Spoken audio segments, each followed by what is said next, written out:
Welcome back to another episode of Dungeons & Dummies, the show that rolls a nat 20 for friendship and a critical fail for cooperation every single week.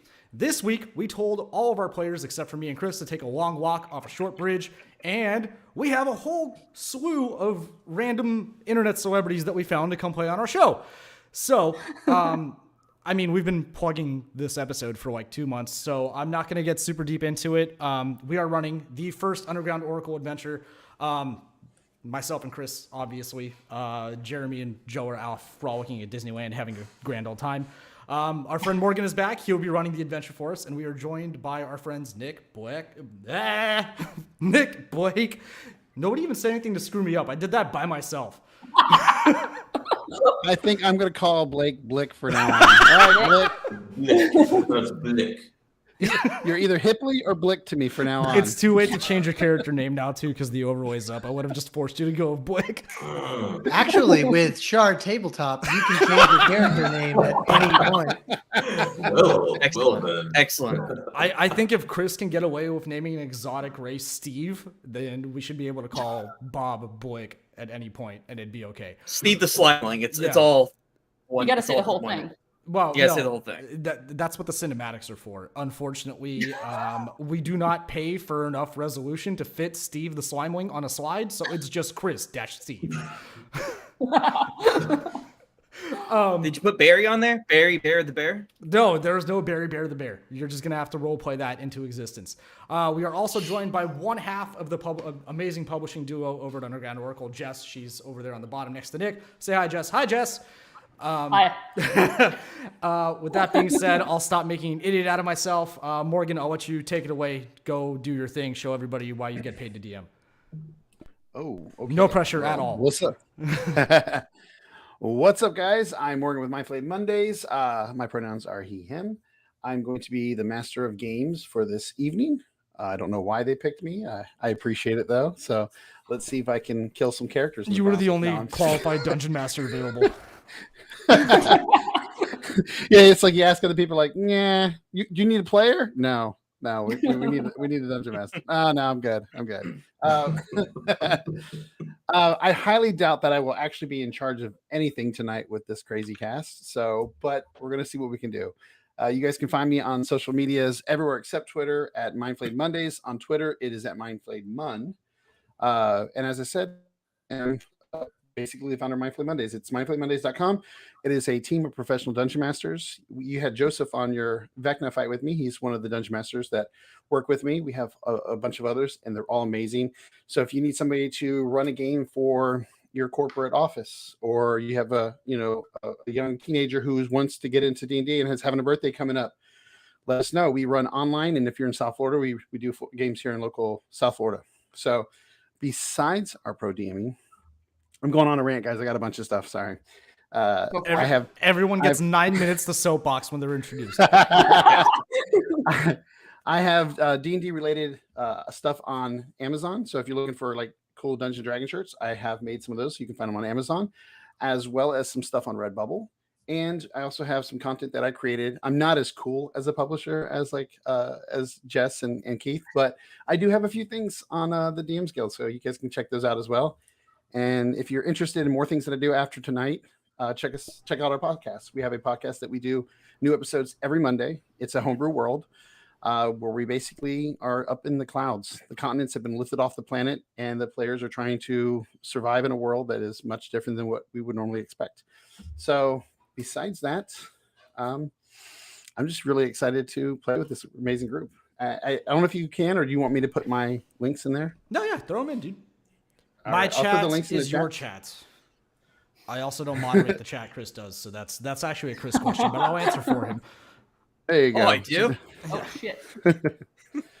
Those are all my stuff, so check them out. And with that, you want to let everybody else actually introduce themselves a little bit, right? I mean, kind of a little bit of a quick intro. It's your table. Jess, let's start with you. Tell us about UO. I want everybody to know how amazing your guys' stuff is. Oh, it's amazing.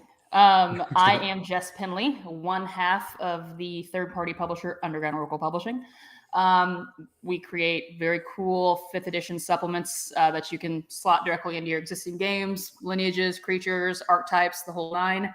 And they're also filled with some very thick and juicy lore that you can enjoy and expand upon or use as is. If you can't think of anything on your own, there's always enough there to work from. So we always have free supplements available, rotating on our site. If you go to undergroundoracle.com, there's a little tab at the top that says free stuff. Click on that, get all the free stuff you want. Follow us on Twitter at UO Publishing to get updates on all the cool stuff that we're doing. That's about it. And seriously, we're doing their actual one shot tonight. They make amazing stuff. I literally look through their stuff all the time, either to use or even for inspiration towards things that I'm working on. Just like she said, they make great stuff. Please support them. And not only do they make great stuff, and I'm not just saying this because you are here, you are both incredible people. Since I came to this community, they were some of the first people to like welcome me and just like appreciate me for what I did. And they're just amazing. And I will support them till the day I die. So or until they blow up and forget about us. Never. Inevitably, when we blow up, taking all you guys with me. Don't worry about it. I don't know if I like the way that sounds. Yeah, exactly. When we explode, you're going down with us. Janeway style. I'll blow this whole thing to smithereens. Janeway style. Oh, yeah. Sorry to everyone born after 1998 who's not going to understand that fantastic Star Trek reference. How dare you? Let's go over to Nick because we're using Shard Virtual Tabletop tonight. And Nick, you're the man to talk about that as well as yourself. Yeah. Hey everyone, my name is Nick. My pronouns are he, him. In addition to running my own TTRPG Twitch channel where I run monthly charity streams, which is currently on hiatus, as if you can't tell from the mostly empty room behind me, I just moved as of 4 days ago. So life's been a little busy. So the charity streams have been on hold. I do have an event that I'll be sharing about on social media in the next couple of weeks, coming up at the end of August, which I'm very excited about. But details to come. Additionally to that, I am the community manager for Shard Tabletop, virtual tabletop for 5th edition D&D, and one which is available either for free for users, or we have a couple of subscription tiers that let you get a few extra perks. So I'm really excited to be playing on Shard tonight and to show you all what it can do. And I do think I'd be remiss not to point out that if you like what you see tonight from Underground Oracle, you can get the entire Underground Oracle catalog available for just $6 a month through the Shard Tabletop Marketplace, which gets you access to, I think, over 140 titles, Jess. It's a lot of stuff. Yeah, it's a lot. It is literally for $6. It is enough for you to, I don't think you could use it all in your D&D life. And we add to it every month more. Yeah. So, anyway, I'm really excited to play with these folks tonight, and I'm usually the DM, so it's fun to get to play on this side of the table. All right. And Chris, anything you want to plug besides your smile? Dungeons and Dummies every Wednesday. Hey, that's my watch channel. us. Give us money. Subscribe. all that good stuff. Well, the donation link down below for me specifically. I was gonna say we actually do not have our own donation set up yet. We're really lagging on our Patreon, but I will put Chris's Cash App in the comments. He needs money for food. He also really needs a new pillow for his gaming chair. We've been talking about it for like 3 months. I really do. It's rough. It's rough. We're trying to figure out what we should, raise money for. Maybe we should raise money for Chris. Well, I was going to say, a little bit of a spoiler, Morgan and I had vaguely discussed setting up in the future some extra live streams that obviously you guys will be invited back for, as well as some other friends in the community. But I really feel like the first charity we need to support is like getting a new pillow for Chris's gaming chair, because it's disgusting. Just a new chair, man. I got this like a freshman in college. This thing's old. Could you imagine? Alex, you and I could come up with some great promos for that. Oh yeah, for sure. Like we could do, in the arms of an angel, like, show Chris with like a bad back, The artwork and cinematics alone will be top tier. Sarah McLachlan ain't got shit on this. Oh man. Have somebody come walking out like, listen, have you ever had a gaming chair this long?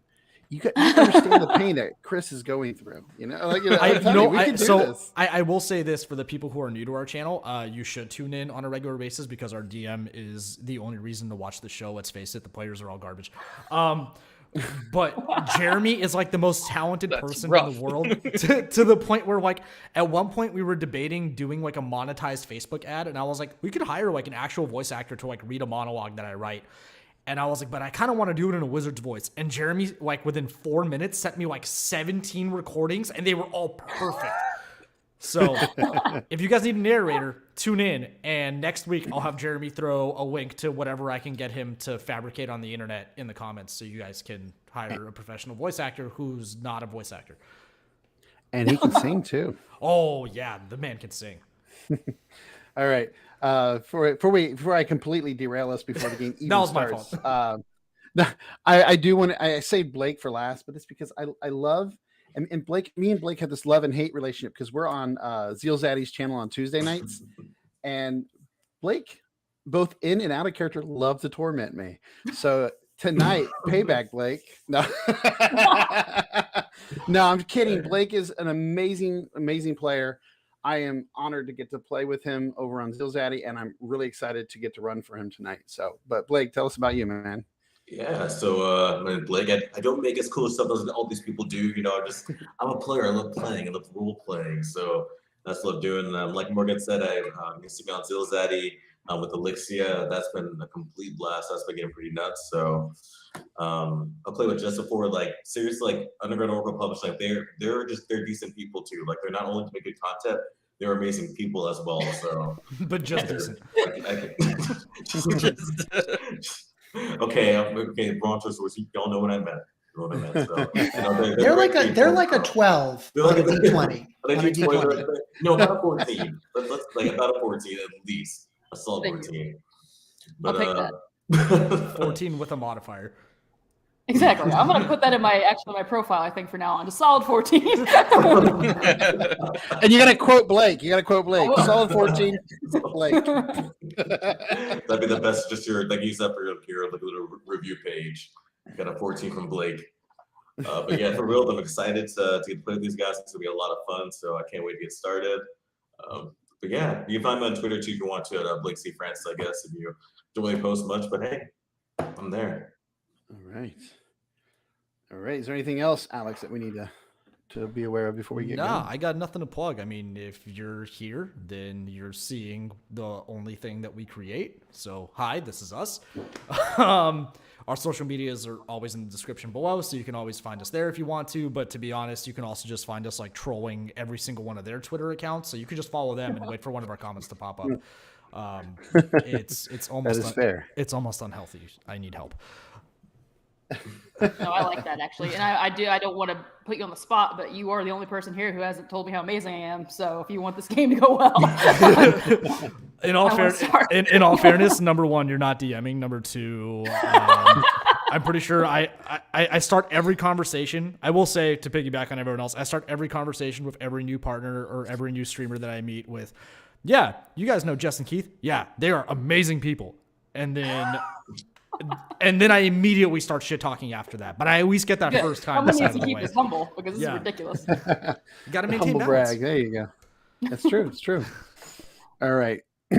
I do want to say we did a session 0 for everybody watching, and we used this thing called Decuma. And check them out. It's freaking awesome. So we're going to start with I'm going to give a little bit of a backstory as to how these heroes have arrived where they are in this forest. So what is it that Jeremy says? Let's play some D&D. There you go.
As we start this adventure, we find ourselves enjoying a bright, warm day with the perfect breeze just rolling through the land. Several miles just outside of the city of Oisburg. Oisburg, which is the home to many humans and many other races, is a city of law, knowledge, and of course, technology. And after a conflict nearly 200 years ago, this same city that was nearly toppled by treants has decided to pull further away over time, which is why they've become so invested in technology and are fearful of the natural world. But just beyond the walls is a very ancient forest filled with fae and other magical creatures, and also normal creatures. But as we know, inside the city, with technology, society can often become so advanced that they tend to lose regard, not just for nature, but cleanliness. And they become filthy, which is where the janitorial guild was created. The House of Shite was established. This guild has grown tremendously over the years, both in size and esteem. Not steam, esteem. As many of the Oisburg citizens have come to rely heavily on this guild and its various teams of cleaners to not only keep their homes clean, but also the city fresh and safe. Because with a dirty city, it also breeds danger, not just foul odors. It is through this guild that we find our illustrious heroes of cleanliness. They built their bonds to one another and found a reason to move forward recently after, I'm trying to think, after meeting a certain individual in the city who came and took over.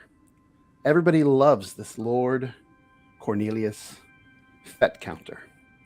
But our heroes, because they were so illustrious, were summoned to his place to clean it. And in doing so, they stumbled upon some dark secrets, things that Lord Cornelius doesn't want others to know.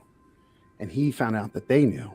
And so he set them up, or so they believe at least, with a terrible accident at a local church that was flooded, destroying the holy relics while they were cleaning. He was hoping to have them thrown out of the city, exiled. But the guild had their back because they were so good at what they did. And currently, they are on the worst duties. Who is this group? Well, this unique squad of filth killers is the Salubrious Custodial Heroes Investigation Team, or as the locals now call them, shit. They have for a very long time been the embodiment of House Shite's motto: every smell is a new adventure. And adventures they have had over the years. First, it was the sewer clog of the summer festival. Then, near winter, they uncovered the culprits who were leaving bowel movements on people's doorsteps throughout the city and brought those individuals to justice. Yes, they were on the fast track, but not anymore. And with the fall comes the worst jobs of all. There was an event recently where the city sends out people to do treant hopping. It is where people go out into the forest, find treants while they're sleeping, and climb to the top. Those who make it to the top win. Whoever makes it to the highest treant takes it all.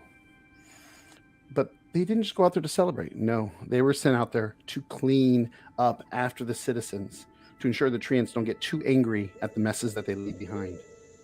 And we now find them heading back through this forest. We see them as the trees sway and move. We see this small group moving through, just trucking along. And as we see, what we see is 5 individuals: a Shandao with a bronze medal, an oddly shifting dragonborn, a skeleton, and a human, and of course, a strange little slime creature riding on a bear.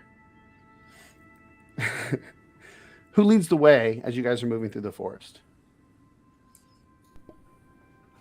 Aiden Hillshine, Absolutely. All right. resident Please. hero, and the person who put the shit in Team Shit. I am from the Hillshire family, very well-to-do. But like my grandfather has always told me, you have to get out there and earn your bones in order to earn your name. So that's what leads me to this life of incredibly important work, which I take very seriously. All right. And who is following behind this illustrious hero that leads the way? Always second, never first. I am Ferkdak, the brave dragonborn paladin. There is nothing suspicious about it at all. I only wear a coat because I am cold-blooded and perennially uncomfortable. These are my minions. I humor them by letting them think they are both first, third, fourth, fifth, and sixth. But everybody knows who the real boss is.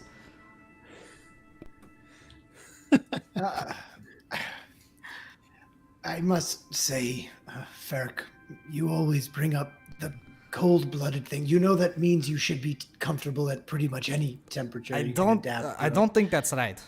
No. No, No. I'm gonna side with him. No. You know there are creatures of cold blood that live in deserts where the temperature. You know what? Never mind. Let's just keep going. Yeah. Maybe when we get back, you pick up a book for once, and maybe you yeah. learn. Yeah. I can't even remember what temperature feels like. Does it? How is it like again? I can't even remember. Oh, here he goes again. You're the lucky one, Bob. You don't have to worry about any of the terrible climate effects that we all have to go through during our heroic adventures. You can just shrug it off, keep going. I admire you and your resilience. You You can't. don't have to worry about acne either. You don't have to smell this garbage. No, or him actually, which smells a lot like garbage. Now or that I think me. about it. Has anyone seen Steve? Oh, Steve's here. Oh, I just like watching the peasants talk about reading like they know how to. It's adorable. They don't know how to read. Oh, I'm gonna give you a pass on that one, Bob. Oh, thank you. I like passes.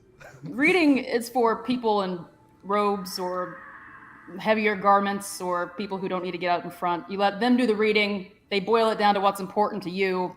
You're good to go. I'm gonna Or pull. the high class.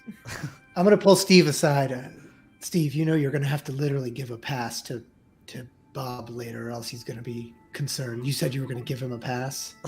Oh yes, I forgot. Literal that one is. Yeah. I'm sure Benny and I can whip something up for him in the future. Maybe. Does the bear If I cook? remember. Why are we spending money on the bear cooks? The bear does everything. He's magnificent. That's right, Benny. Almost as if Benny kind of understands you. Not quite sure. Maybe. Benny's He's good more people. human than all of us. Nods. And as you guys bicker, banter, and converse, you guys begin to move through the forest slowly. And Bob, as you move along with this group, your senses are struck with this violent wave of energy. It just washes over you, nearly bringing you to the ground, making your bones literally shake.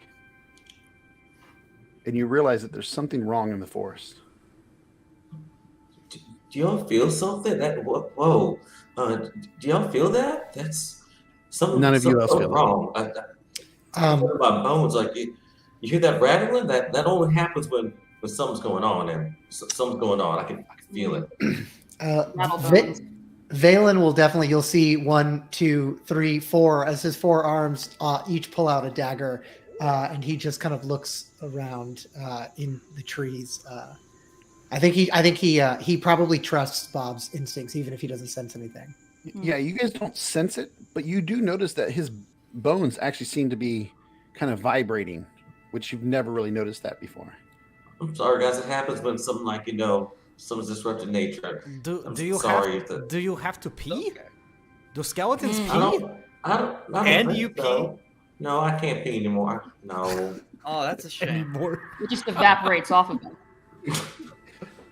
I need Bob, go ahead and give me a nature check. Ooh, first roll. Okay. Yeah, let's see. I told you, Blake, I'm going to be targeting you tonight. Okay. That's fine. It's a 16. All right, that's good.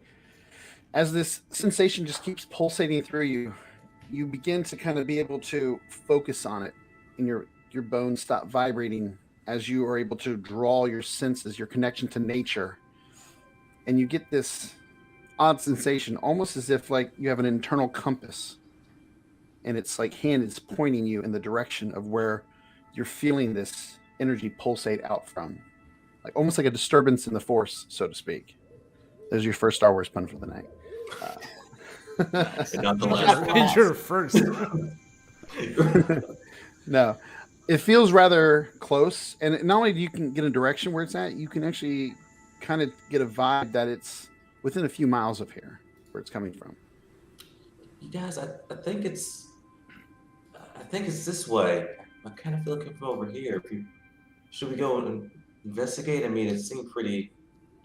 Could this I mean, I be don't some know sort what of a job to forest do. being trap? They could be mean- luring you away from us, Bob, I mean, and it luring could. us with you. That actually, it probably could. I mean, I don't know. But I feel it coming from this way, and I don't know. I really want to check it out. But if you guys don't want to, it's fine. I have faith in you, Bob. You go right on ahead and do it. Lead the Oh. way. Question for the DM: Do we Yeah. know in our experience? Is there anything significant in this area? Is this like further into the forest, away from Well, you guys know that there's a lot of different fey creatures that live out here. Most of them just want to be left alone. Like in some places they pick on people, but they've actually kind of like left the people alone of Voiceberg just because of all the problems that they had over like 200 years ago and how the people kind of stick to themselves. They try to avoid any issues. So most of the things out here don't typically try to harm you unless you are doing harm to the forest or to them. Okay.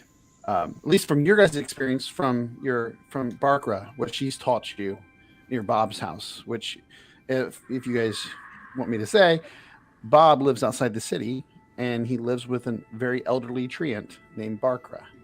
And nice.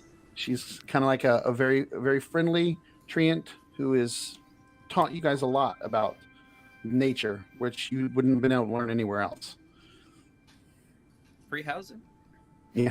But yeah, you would know that there are things out here that are dangerous, but generally if you don't mess with it, they don't mess with you. The fact that he's sensing something does seem odd. And you don't necessarily feel like it's an evil creature. There's just an energy that's pulsating throughout this forest, and it doesn't feel like the forest likes it. I think on that note, as we start to go, you'll see Valen's arms go into a sort of ritualistic spin, and you see he'll then sort of pull, like he's almost like pulling from his body, and you'll see from like every pore in his body these teeny droplets of blood, really, really small, and then they will sort of diffuse and spread, almost forming like what looks like a shield around him, and then sort of sink back into him as I cast mage armor Nice. on myself, just in case. Seems like maybe So, might come in so handy. gross that never never gets It's not better. gross. It's blood. It's not gross at all. It's just a natural thing, like nature's blood. It is his blood. I mean, we've been covered in a lot grosser stuff, like Yeah, today. Yeah, but we don't have to see it ooze out of the orifices. Whoa. I don't like how you say ooze, buddy. I don't like orifice. Oh, sorry. That's We, what I mean. we did All talk right. about not using the O word. I'm sorry. It's okay. Yeah, come on, Quick Dak. You know we can't say that. Come on. I'm a little more concerned that we are not more concerned by the using of the word orifice, but pick which hill It's a you want. natural thing. Pick which hill you want to die on, I guess. I'll die on the orifice hill. Just say hole. You don't have to use a big word just because you can. Quote of the night is already, I will die Yeah. on the orifice hill. Yes, that is the quote. I'm about to make me choke over here. So Take out the DM. right off the bat, like 3 minutes in, I'm already like choking over here. So I'm assuming as you guys are continuing with this conversation about dying on Orifice Hills, that you guys are moving. Bob, are you taking a lead or are you pointing them from the back? I'll take a lead. I got my nice trusty staff with me. Just walking along at a steady pace. Just, all right, guys, it's this way. Let's just keep following. Drive it this way. I'll take I- Bob's back. There you go. Do you really take his I'm back? proud of you, Like, Bob. You're really putting yourself out There there. you go. By the Taking a spinal column. leadership position. do you grab him by the spinal column and take his back, or you just like have his back? I, on an emotional level, I have his back. Okay, On a yeah, physical level, I think that's kind of gross. But I mean, listen, he is a skeleton. I have to ask. I Yeah. got to clarify. you that's know? fair. For Furkdak not to be outdone is like, he is technically third in line, but he's like shoulder to shoulder with Aiden, chest kind of puffed up, but making sure that he's at least like behind half cover, standing behind Aiden. Love it. You're like kind of shoulder. So it's like half your body's like pushed out around. Yeah. on the It's side like of a the yeah, other, for ghost sure. back behind. on deck. Like it looks like a weird, like almost like a snake-like Yeah. movement. Yeah. The legs are like 4 degrees skewed off the rest of the torso. Are you so close because the whole cold-blooded thing? Like, are you trying? Is it No, the warmth, you like, know, movement? as the bravest and strongest of the party, I feel that the Yeah. mighty paladin and human, I guess, should probably lead the way to set an example for the less fortunate and less talented. Yeah, that's a good point, actually. Yeah. So, when exactly is your paladin aura gonna kick in? Does that take a little bit of time to? My grandfather activate? says it's rude to talk about religion, so I don't know if Yeah. you should actually question. I about will that. have you know that Tiamat smiles on me always. Which one? Oh, All of them. They are all one being. Whoa. interesting. Interesting. Hmm. The black head, the red head, the blue head, the kobold head, they are all smiling on What me was at that? all times. Go back. Go What? back one. What was the that? kobold No. head? Everybody knows Tiamat has a sixth head, and it is like just below the belly button. It is just a kobold head hanging out of its belly button. The small and weakest of the heads. Yes. yes, The kobold head. yes. Kobolds are weak and scrawny. I will kill you in your sleep. What was that? What? That sounded violent. So, Bob, how's it coming along? You guys at this point have been traveling for some time, and Bob, you have been able to pinpoint the direction you need to go very easy at this point. And every so often, you feel that pulse, and as you get closer, it gets stronger and stronger. And I need you to give me a perception of the three in the front. So there'd be Bob, Aiden, and I don't know if I want to call you your first name or one of your other names. Just Furkdak's fine. Perception? Yes, perception checks. You That get is- 14. Yeah, that is a rock solid 12. Shit, I got a 22. Nat 20. Oh, shit. Oh, well, okay. Okay. Well, Head on a swivel over here, Bob. yeah, as always, you, Of course. even though you're in middle conversation with them, you were always on guard, always prepped, Okay. always ready to go. You all of a sudden kind of notice off to the right a little bit of movement in the forest. I'm gonna mom style. I'm gonna clap arms on Bob and on Furkdak. Blamo. Hey, we got movement over here. What? And I as see it does it. it, my bones are shake, almost fall apart. Yes, yes. I also see it. He has no idea what's going on. And I'm gonna pull my hammers out. Ooh. And the rest of you, as he grabs and stops you guys, you do all kind of catch notice of something moving off to the right. Furkdak is doesn't pull his weapons out, but you see his chest kind of like move in a really uncomfortable fashion. He looks like a dog that's like about to vomit. He's like, that's me readying buddy. that's me readying in action. Anybody You got guys- anything? You see a faint buzzing start to like a buzzing sound come from Bob's. I'm gonna We, start creeping to check it out. Well, be careful though. Should we use the buddy system? We should go. No, it's dangerous. As Aiden starts moving up to the trees and the brush that's right there, you're about to like reach out and like do just that, and just as you do it, all of a sudden you see something come running out between your legs. Fuck! Yeah. And you notice not one, not two, but three small little furry people with tails, and like they look like they have mouse ears. Oh, hello there. Hi. Benny, it's dinner time. Go feast. No. What the fuck are those things? We can't eat them. They seem friendly. Hi. Hello. Bob, give me another nature check. Okay. Just because of your connection with Barkra, you may have heard of what these are. Oh, I don't know about that with that nature check. I don't know. That's an 11. You don't know much, but you do know that they are called mouselings. These are mouselings. I heard about them. Marcus told me a little bit about them. They're friendly little folk. Hello. And the first one, and then you see one of them push him back, and she stands in front of him. Well, what do you want out with us? My friend. A meal. Yeah, we're not no meal. I hope they're joking. I mean, People from Iceberg are not nice to us. You usually are out here doing something wrong. Well, you curse people like all the time. That's just a fact. I don't curse anyone. Well, not you, but like your whole people in general. What? I think it's a little bit disrespectful to just generalize an entire race of people like that, no? Yeah, it's not cool, Paladin. Oh, what? So now we're cool with the Fae, who constantly cause us turmoil and strife, and who are bad luck to be around. I can't judge.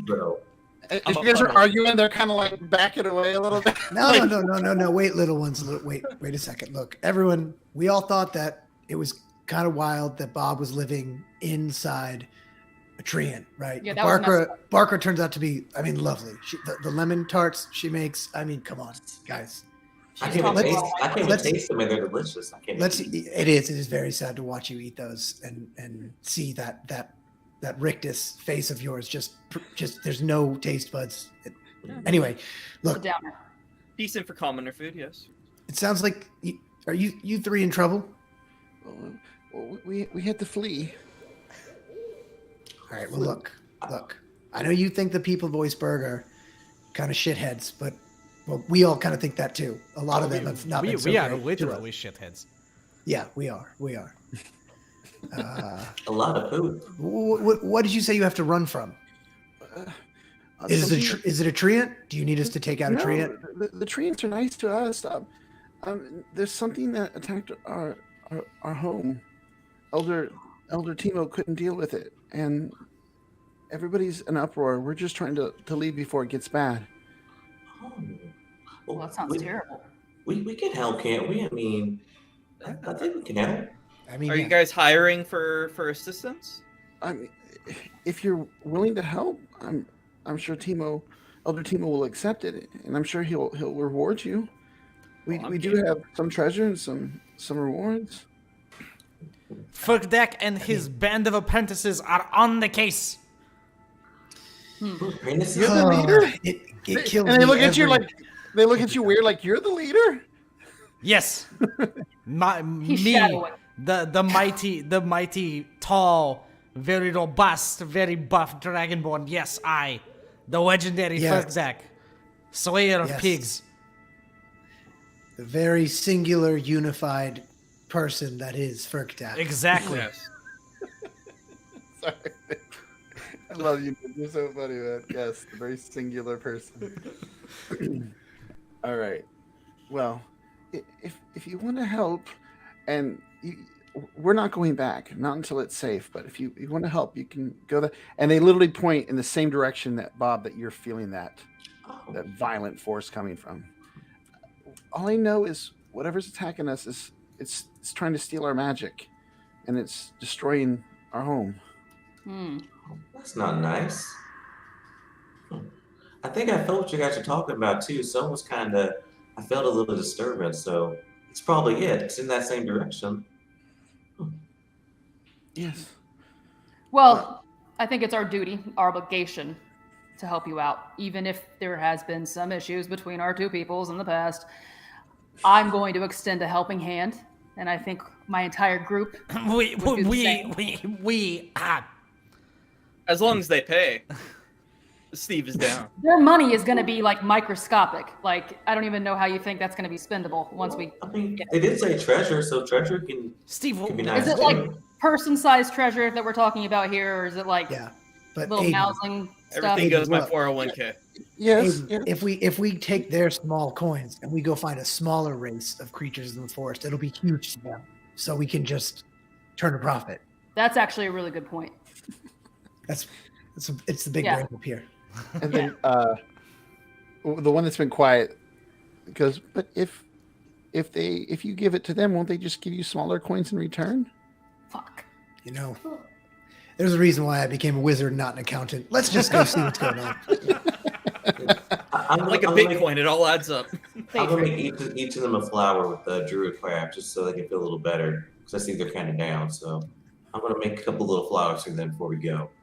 And they take it, and the one that was kind of defending the others, she goes, just tell Elder Timo that Trell, Fizz, and Stinnel sent you.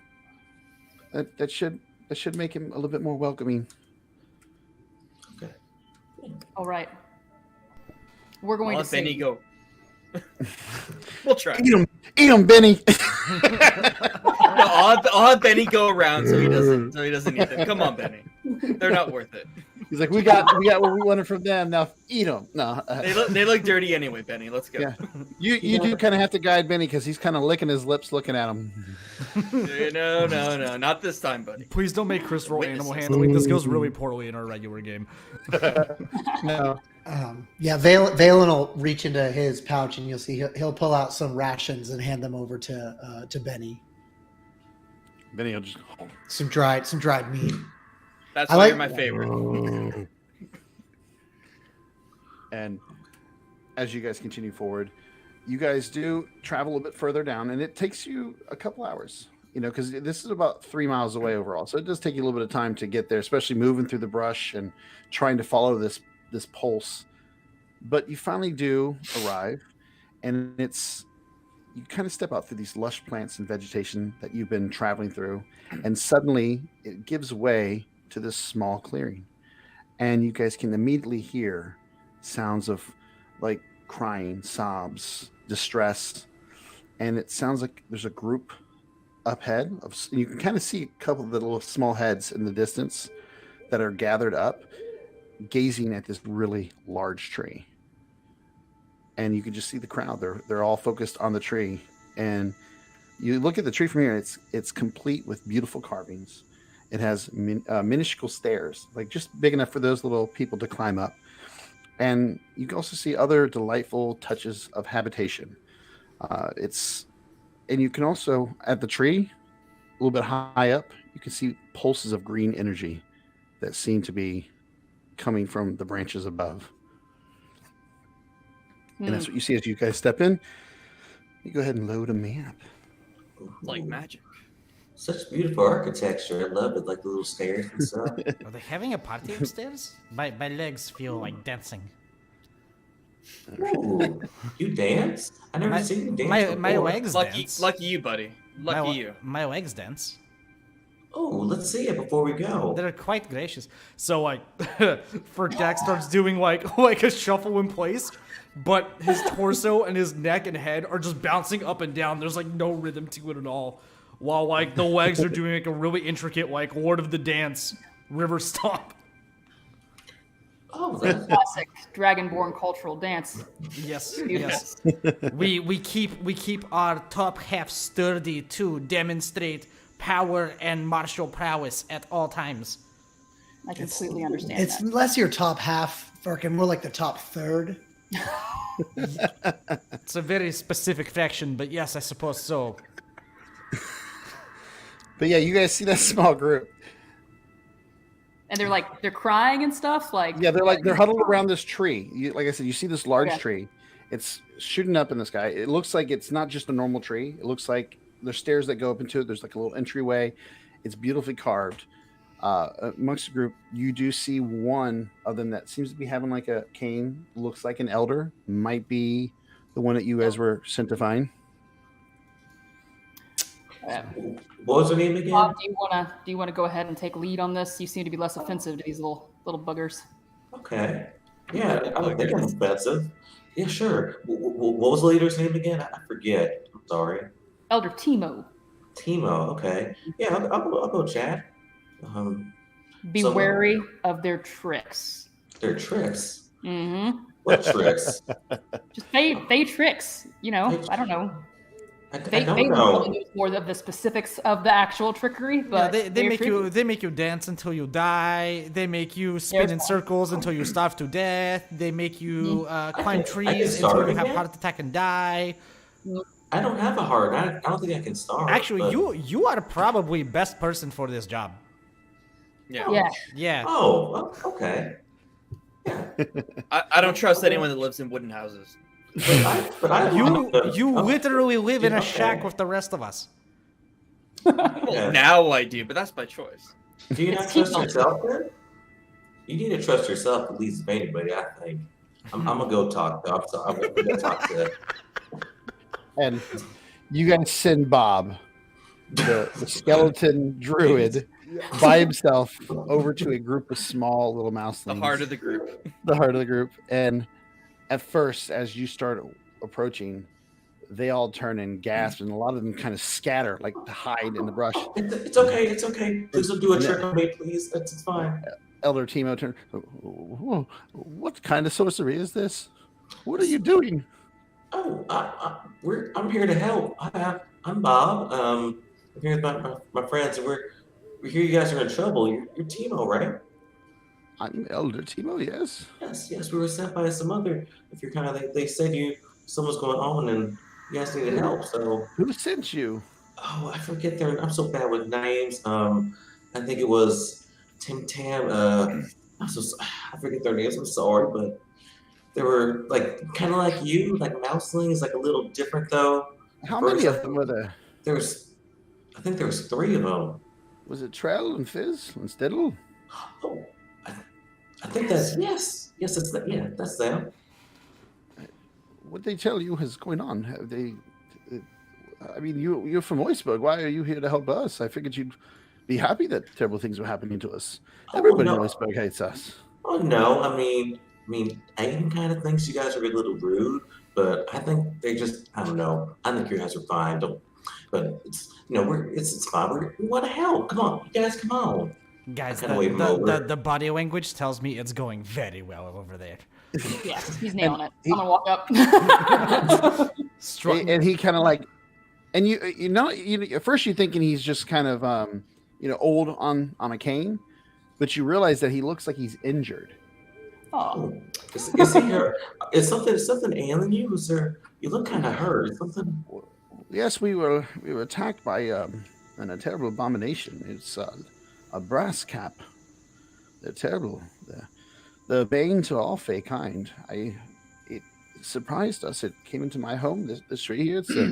It's the village library, and it's also my home. And I tried to fight it off, but my magic has no effect on it because it's immune to magics from fey creatures. Oh. Can I do an Arcana check or history check, see if I know anything about these things? I would allow either an Arcana or history check for this. All right.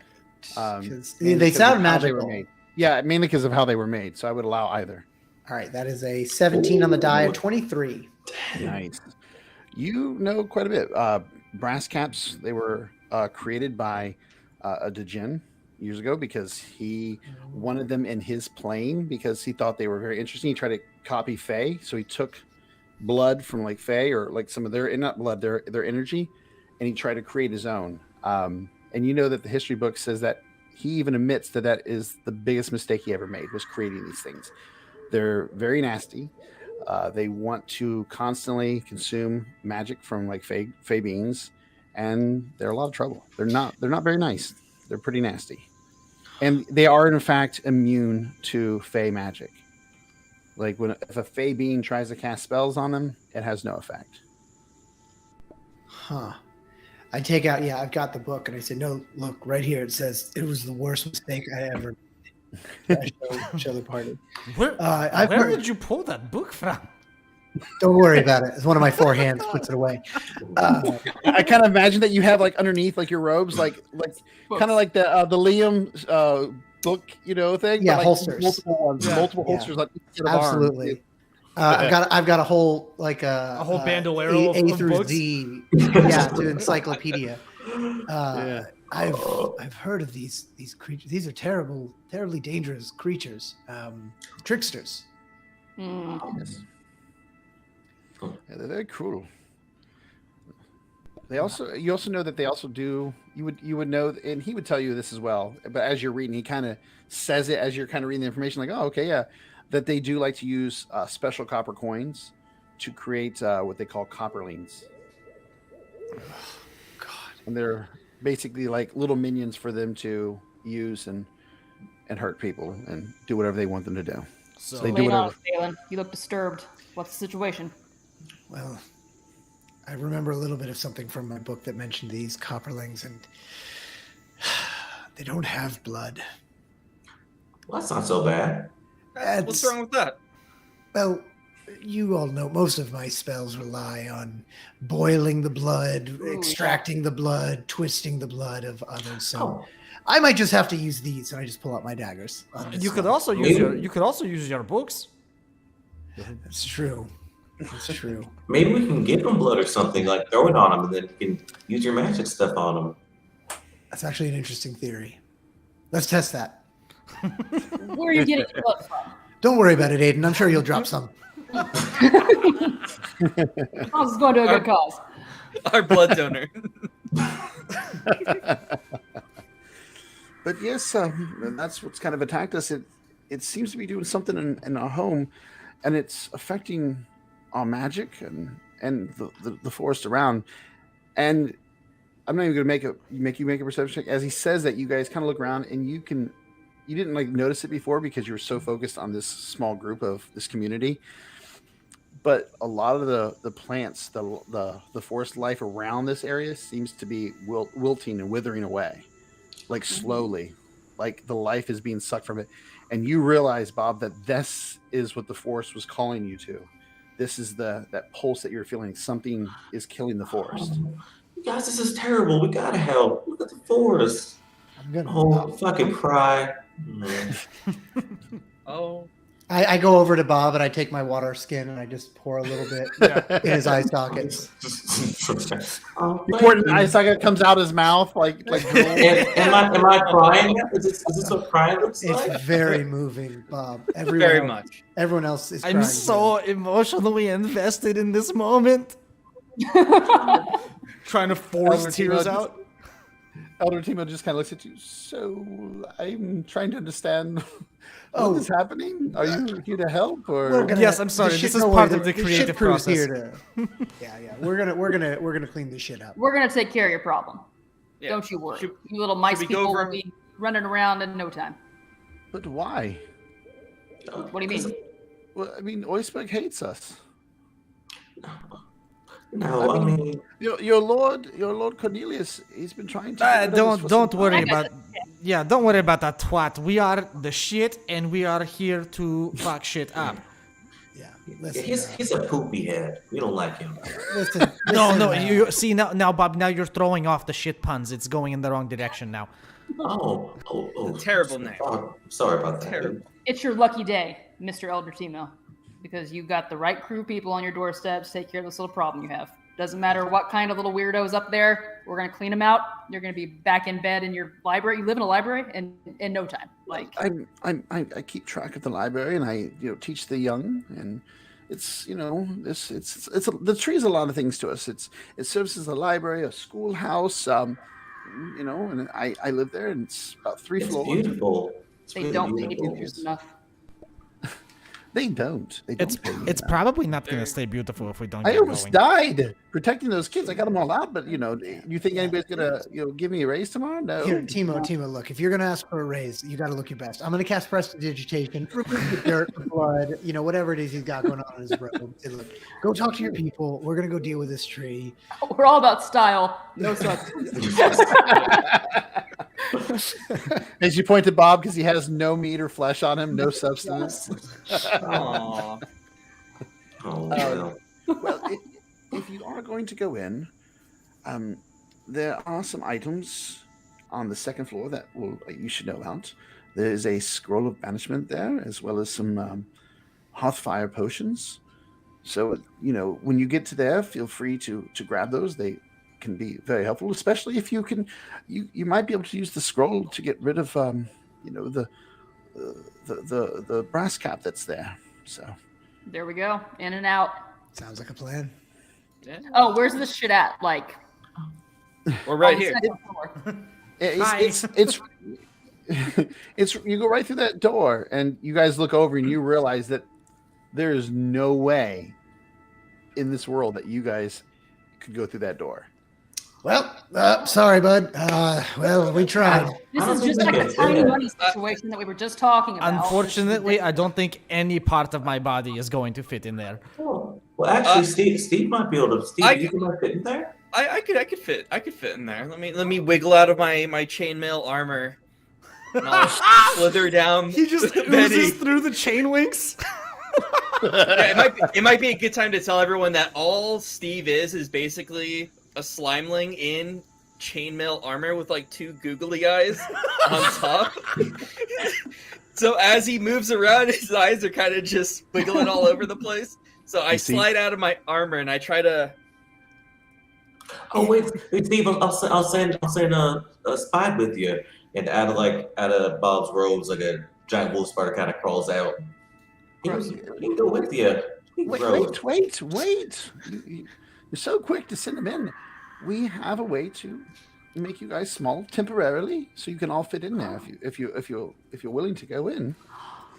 No. See, small is a problem for me because I am big and muscular. I do and a lot of work to maintain this physique. Yes, and I know my yes, buddy me does as too. well. Yes. And No it problem. seems- No problems of being small, but no, not for me.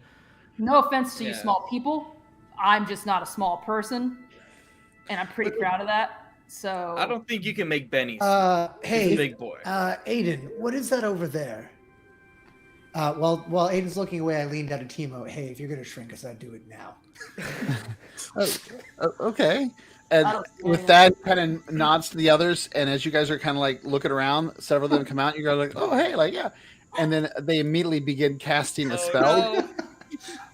and all of a sudden, the trickery. bear, everybody is tiny. All of a sudden, Ferkdak Timo's like the same height as the rest of you. doesn't even notice. He's still monologuing about how huge he is.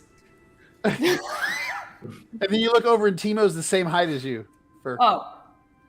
By the gods. They've all gotten giant. Why don't you just Yes. take care of your own problem then? Now they understand what it is like to be huge and powerful. No, Although, Aiden, honestly, you cut Aiden, yourself Ferk. go a little bit, Aiden. Look What? at the trees. Look at the trees. We got Holy shit, smaller. those trees got big. Okay. They brought us down to their level. No, you're Every right. time you make me No. look at something that's not there, something bad happens to me. I know, Aiden, but you look every time. Benny, what are you pointing at, man? I still don't see Well, it. you might be pointing out something incredibly important at some point, and I'm going to miss it and be the only one that doesn't know. I don't think so. No, that's not true. going to happen. I think I missed it, so I still don't see it. Don't worry about it, Bob. And with it, and one more thing, once you succeed, I can give you each 100 gold for your effort, and we had somebody come through recently, a Fey catcher from Oisberg, I might add, who we were able to stop without hurting and send him on his way, but he had an enchanted crossbow. So if you guys succeed, I'll give you some coin for your efforts, as well as the crossbow, so you can use it or sell it back in Oisberg. And it will all get big with us when we leave. Yes. Well, the crossbow is big already, and he kind of pulls it out, and it looks like a big crossbow. But Whoa, you're strong. Strong fellow. Man, Timo, what a unit you are. well, I told you, It I is have to protect the schoolhouse. I have to protect the Quite children. I lift on the weekends, You know, I doubted your physique, but now I feel like an idiot, and I want to apologize. Yeah, and as he picks it up, you guys do see the muscles bulge. That's what CrossFit will do to you. Just because you're old doesn't mean you stop working out. You Bob's just just stay in longing shape. at the muscles. I wish I had muscles too. Oh, Me too, Bob. Me too. It's okay. We don't need muscles. We don't need muscles, Steve. We got Yeah. other kinds. Yeah. Somehow I can carry this sword. It's fine. I was going to ask how you do, but I'm not going to ask. It works. It's my inner light. oh my It's god! fine. You guys Okay, well, we're not getting any smaller, hopefully. So why don't we? Let's do this, guys. You ready? No, All but right. let's go. If you guys want to put your tokens on that map right there, I think actually you can click and then hit huddle characters, and that should should drop us on there. Welcome to the substream, Shard 101. yes, there we go. Hey, there we are. There we go. Dun-dun-dun-dun. I don't need Timo up there. I like how Hi, Timo. I huddle. Timo's like, "I'll go with you." No, I'm not. Coward. So I gotta go lift. I gotta work. I understand.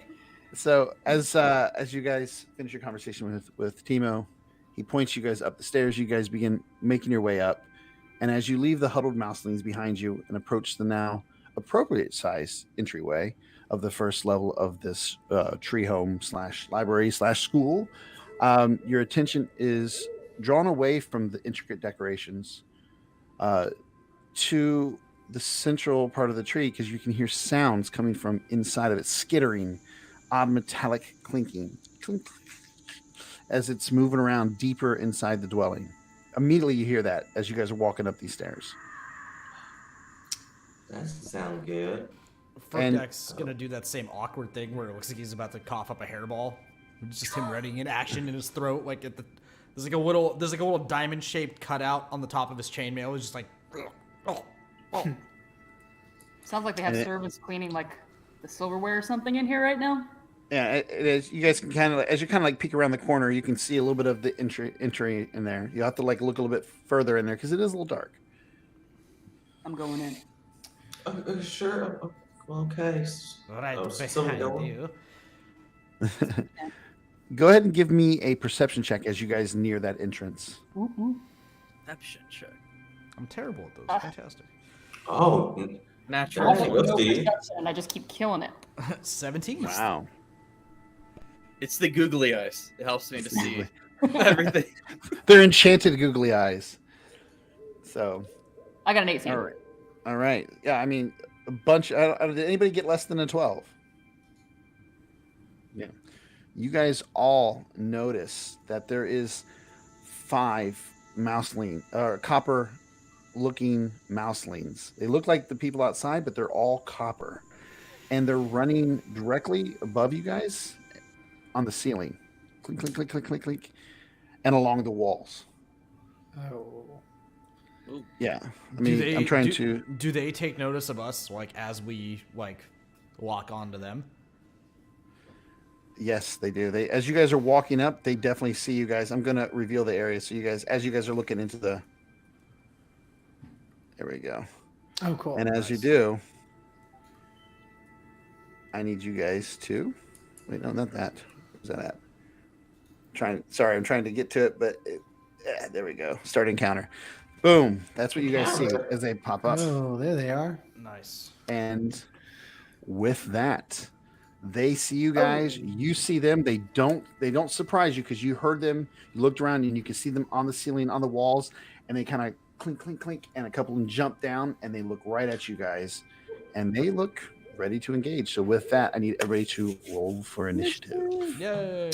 Got it. That's How it. do you roll initiative on here again? Top of your Yes. character sheet, there's a little dice icon under initiative. Oh, I rolled a Jess. Okay.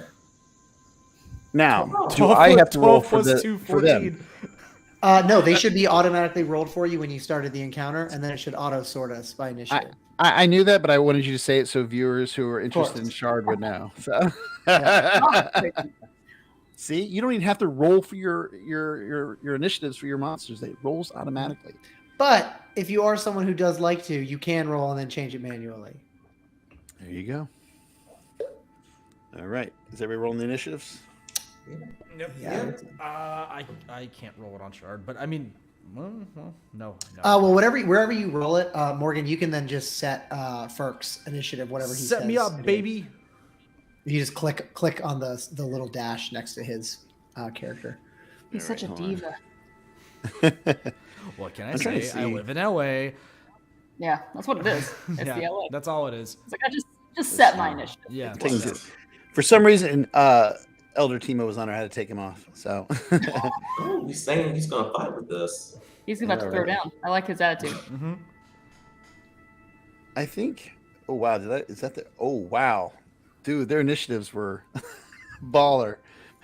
Oh no. That's not good. All right. Yeah, that seems not great. You don't want to hear that.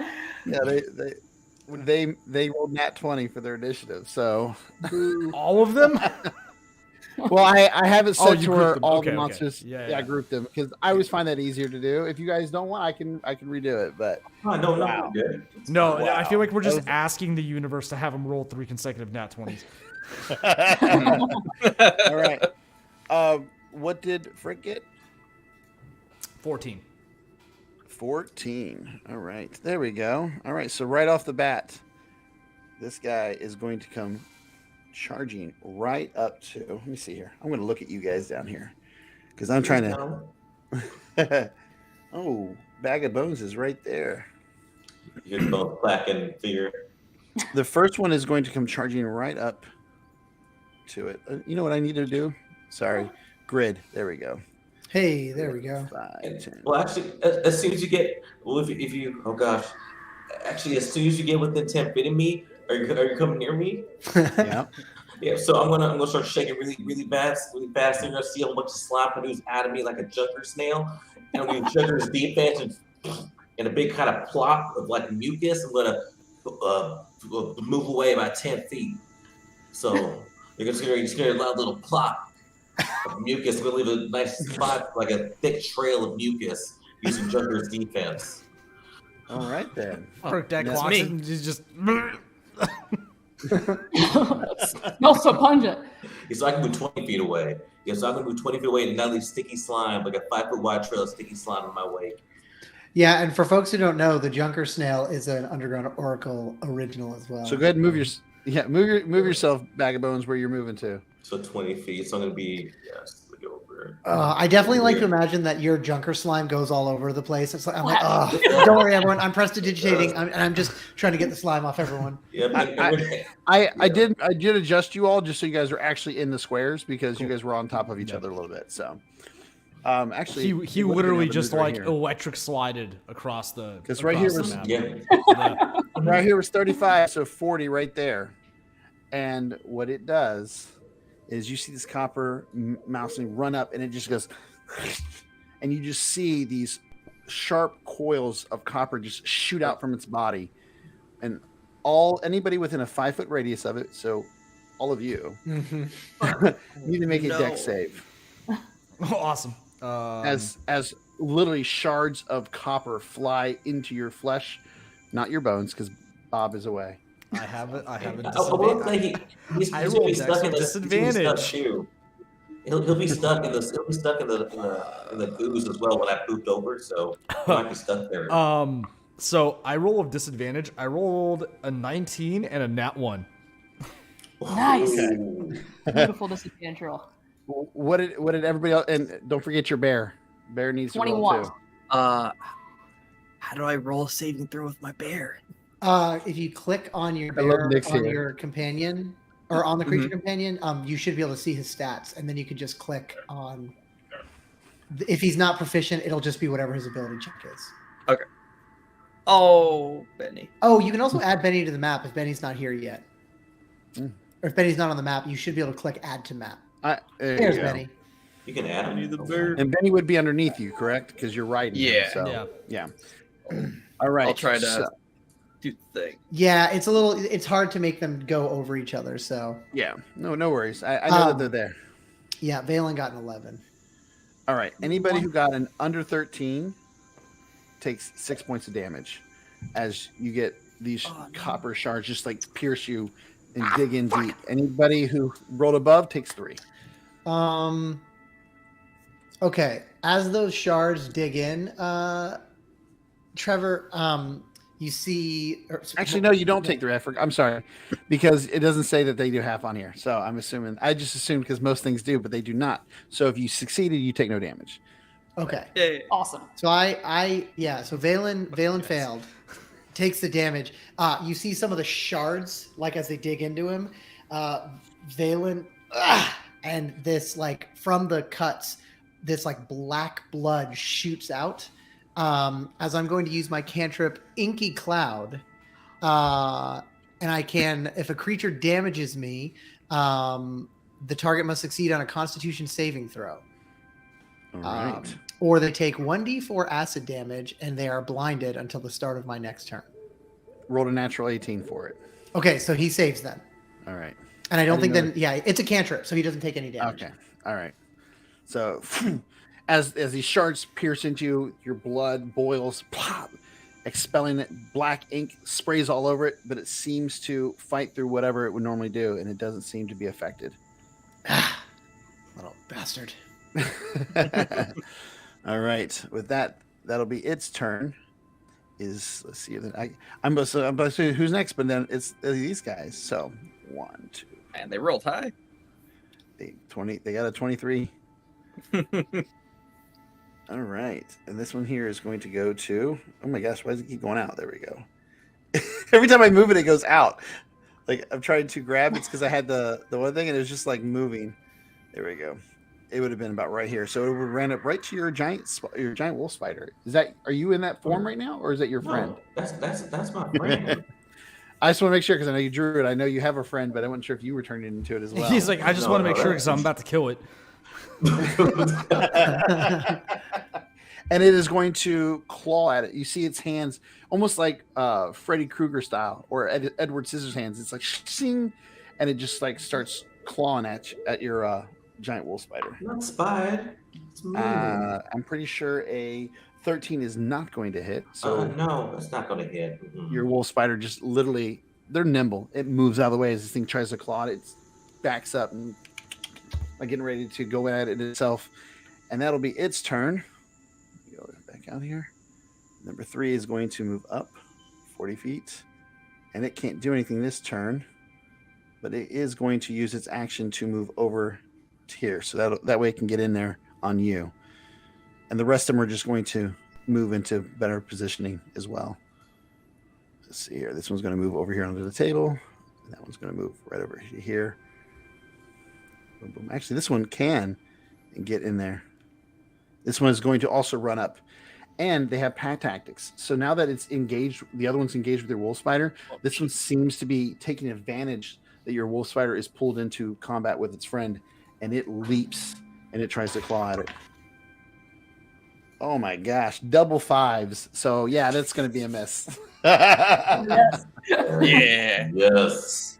So as it is pulled into combat as your wolf spider is, he does not get hit as it's easily, all those eyes can easily see everything going on around it, and it dodges the attack. With that, you guys are up. It'll be Valen. Your go. All right, he kind of cracks his neck. All four arms, does the knuckle cracking, and is going to let's see. I'm trying to see what the best way is. Bring it, Goro. Seeing. Yeah, okay. He's just going to pull out the daggers. This thing's way too close. He's going to pull out his daggers, and I'll say he'll pull 2 out, and he's going to keep his other 2 arms free for spell casting. I'm going to go ahead and just make a straight melee attack on this little creature with one of my daggers. which feels weird to say as a wizard, but I took the Underground Oracle feat Deft Daggers, which makes me kind of dope with daggers. No, I- that on kind that of note, I makes do- it go. On that note, I do want to let everybody in chat know that because we're doing a UO publishing thing, I allowed everybody to get a free UO feat to add to their characters. So you will be seeing some cool features. Unfortunately, I only got a 12, which I'm gonna guess probably won't hit. Let's see. I think it might. I mean, no, it does not. No, wait. Okay. Does it? Yeah, it just misses. Okay. You swing and it's like you hit it. It's like as like the metal just kind of like bounces off the metal. Okay. I'll make an offhand attack with my 2-weapon fighting with my second dagger. I love that your wizard has both those. I know, and then but I'm whiffing on these numbers. I got a 7. All right, okay, all right. It's been a little bit. I'm just I just got to get the kinks Just out. shake it off. Just shake it off. All four of the kinks out. All 4 of the kinks out. Yeah. Yeah. And these things are just like click, click, click, click, click. And Yeah, they look like they're smiling at you wildly as you just miss. If you wouldn't mind the flavor, I know like people always think of an attack as like one hit. Like the thing where the game where people don't stab their hand with a knife. It's me, and I'm just trying to stab this thing. It just keeps moving. And it's just clicking around your feet. Click, click, click, and you're like, damn it. Damn it! All right, someone else kill this thing. All right. With that, it'll be Steve the Slimeling, who's riding his very small bear. Yes, little Benny. Little Benny. So Little Benny. I'll have my long sword pop out. He's got these 2 slime tendrils holding a shield and a sword. And I will attack the enemy right next to me. All right. Oh man, why didn't I Good prep any old ooze sound effects? That would have been great. I've got a great ooze sound effect YouTube playlist. I'll have to share. It really makes my players squirm. 17 will hit. 17. As the Slimeling, who's very skilled with this sword, surprisingly, almost like weaves it like almost like a dance move, and it just like whoom, cuts right into this thing, and it Googly cuts a eyes. deep gash. And I will use my bonus action to command Benny to attack. And because he takes his turn right after mine. So I will have Benny claw him.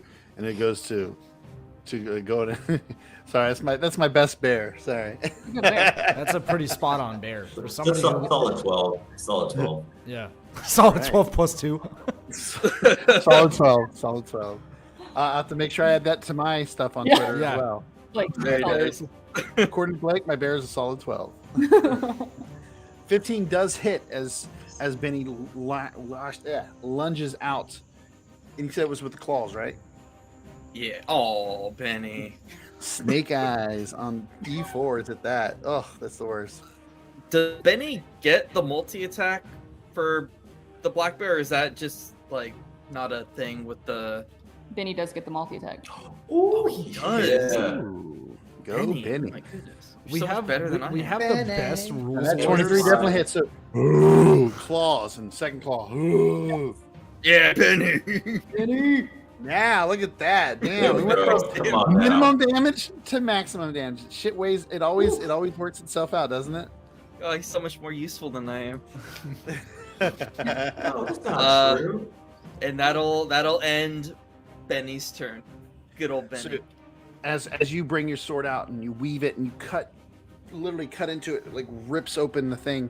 Benny leaps out and it just takes where you did that initial cut and just rips a huge chunk out with the first claw, follows up with the second claw, and this thing is like opened up, and you can see that whatever magic has been instilled of it, it seems to almost be fading. As you can see that it looks like it's this close to just being gone. Yeah. All right. Good boy. Good boy, Benny. All right, Furkdak, All right. our mighty dragonborn. Yeah. DM Paladin. ruling. Every table is different. Are you fine with me using bonus actions before my actions? Yeah. Cool. It's Rad. It's all the same. So, Furkdak's gonna pull his rapier out. That's like way too short for like a dragonborn size. It's like maybe like a 1.5 foot long rapier, and he's gonna and he yells out, "Time to eat shit!" And that is my cue for casting Draconic Cry. So now all of our party members in a 10-foot radius of me have advantage on their attack rolls, including myself. Nice. Yeah. Too And far. I don't hear anything. and Yeah, I didn't know that Dragonborns had that feature. That's so weird. And then Power of Tiamat. Blessing. for my action, never to be outdone, but also never one to steal anyone's thunder. The one that Benny just absolutely decimated, he's gonna go and try to finish it off with his rapier. I want to point out, Nick, there's your aura. There's your aura right there. Your paladin aura. That is a 14 to hit, if it hits. 14 does hit. 14 does hit, okay. Okay, that'll be 8 damage. Oh, yeah. So, taking advantage of this already crippled copper mouseling, you just literally run your blade right through it. I will save And you, it's just Benny. Benny, nowhere near in danger. Like, the mouseling just completely crumples. The copper mouseling just drops, and it is no longer. All right. Let me go ahead. It is dead. All right. Good job, what else we do? Dragonborn. Is there anything? Yeah. Yeah. No one can survive the power of shit. Yeah, Furkdak, that was so bold of you. So bold. It was so bold of you. And all of you notice that the arm doesn't come out the sleeves like normal. It's almost like like he's throwing a cloak off the stab. It was very like unnatural. like the pelvis did not like follow through into the thrust at all. The legs were perfectly planted. Classic The rest of the Draconic body fighting shape's kinda style. weird. Yeah. Issue. Yeah. Classic Dragonborn. Dragonborn blast. Is there anything else, Ferk? No, that's it. That's all I got. All right, Aiden. All right. It's kung fu fighting time. It's fighting time. I see Bob and his disgusting friend, but he seems to like him a lot. So I'm gonna run up and kick one of these little fuckers that are threatening Bob's spider. Stay spy. And by kick, I mean I'm gonna hit it in the head with a bunch of hammers. Is actually what I'm gonna do. Same thing. So let's see. I have my hammers out, coming in hot on this copperling. You got this. You got this. I hope, because I have a lot of bravado. I need to back up. I believe in you. Oh. 24. Almost a nat Dang. 20. I told you I believed in you. It was close. Nice. And It I'm was. going to Flurry of Blues. If I can find it. Yeah, there we go. And so then 2 more of these little fuckers. Let's see. Blam, 23. Dang. Blam, 18. What the All 3 Okay. strikes. Power of belief. Bang, bang, bang. It sounds you at first. Hanging off this. At first, you guys think that Aiden's actually trying to play an instrument. It sounds like they're just like banging on like a trash can. Full Phil Collins. drumming. And then, Yeah. and as you guys look over, you realize that they're just going to town on this copperling. Just sparks flying all over the place. What kind of damage you got for me? 5 with the first one. 5 with the second one. 5 with the third one. Very Nice. nice. Hey, that's Great solid. beat. That's solid. So yeah, you tear into this thing and it stumbles back. Its face is kind of bashed in on one side, like crumpled in. It almost is unrecognizable. One of the eyes are like popped out, still looking around. And you see one of the arms is like literally just dangling like by a thread, and the chest is caved in from the blows. Boom, boom, boom. This thing looks beat to hell. Yeah. All right. Anything else, Aiden? I'm going to give it a look like you should have known that was coming, and then pass it around. All right, Bag of Bones, you are up. Alright, so I'm going to. You're going to see a whole bunch of these lovely little beautiful firefly-like creatures like come out of my eye sockets. They're going to swarm out. So we're just going to put that down there. Oh my gosh, was that right? Is that how big it is? Oh, snap. Let me see. Yeah, 20-foot radius. Okay, so a whole bunch of you guys see a whole bunch of beautiful pop just spew out of me. It's a ton.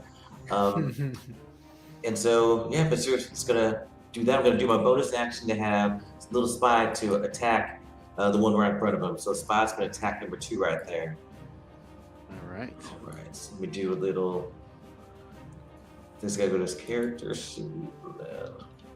Is it a saving throw for the fireflies? Well, I think it's gonna be when they start. Let me see. Hold on. Let me roll my attack first. So we'll go to that. So. Yeah. Let's do the attack first. Oh no. I don't think he's gonna hit. 7.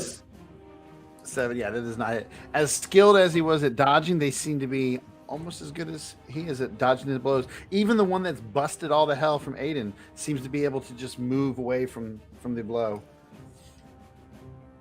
All All right. So yeah, and that's gonna they'll take damage when they start the turn there. So quick turn. when they All go right. next, yeah. You guys all see as Bob. I want to say bag of bones, but as Bob. At first, you see like 1, 2 little little lights glow in the sockets, and then all of a sudden you see them just massive amount just glow, and all of a sudden they just flood out, including out of his mouth as well. Almost like something from like the Mummy, and it just swarms around this front entrance here, engulfing these 2 copper mouselings. All right. Thanks, Morgan. And You that just will got be- this stream pulled for copyright infringement. Great. With that, we're back at the top, and the first one is dead. The second one is in here. So what is this saving throw? I'll roll it for both of them, actually. So let's see. So any creature. So I don't know if it's a save or throw. I mean, they could recognize it with the intelligence check of 14, but since they're starting there, it's going to be 2d8 damage. Since they're starting in it. Just straight up damage. Nice. Yeah, but they can make a DC to kind of notice that it isn't just regular fireflies. A little more than just that. Mm-hmm. All right. Well, they don't notice right off the bat. Neither one of them do. My dice seem to like you guys. My dice don't seem to like me. Should roll for both. So I did a 9 the first two D8s and 9. Do you want me to roll twice or just use that 9 for both? No, we'll use the 9 for both. Unless you want to. Would you rather roll, or you want to keep those numbers? It's fine. I like 9's a cool number. I like 9. Well, with that, you're gonna love it.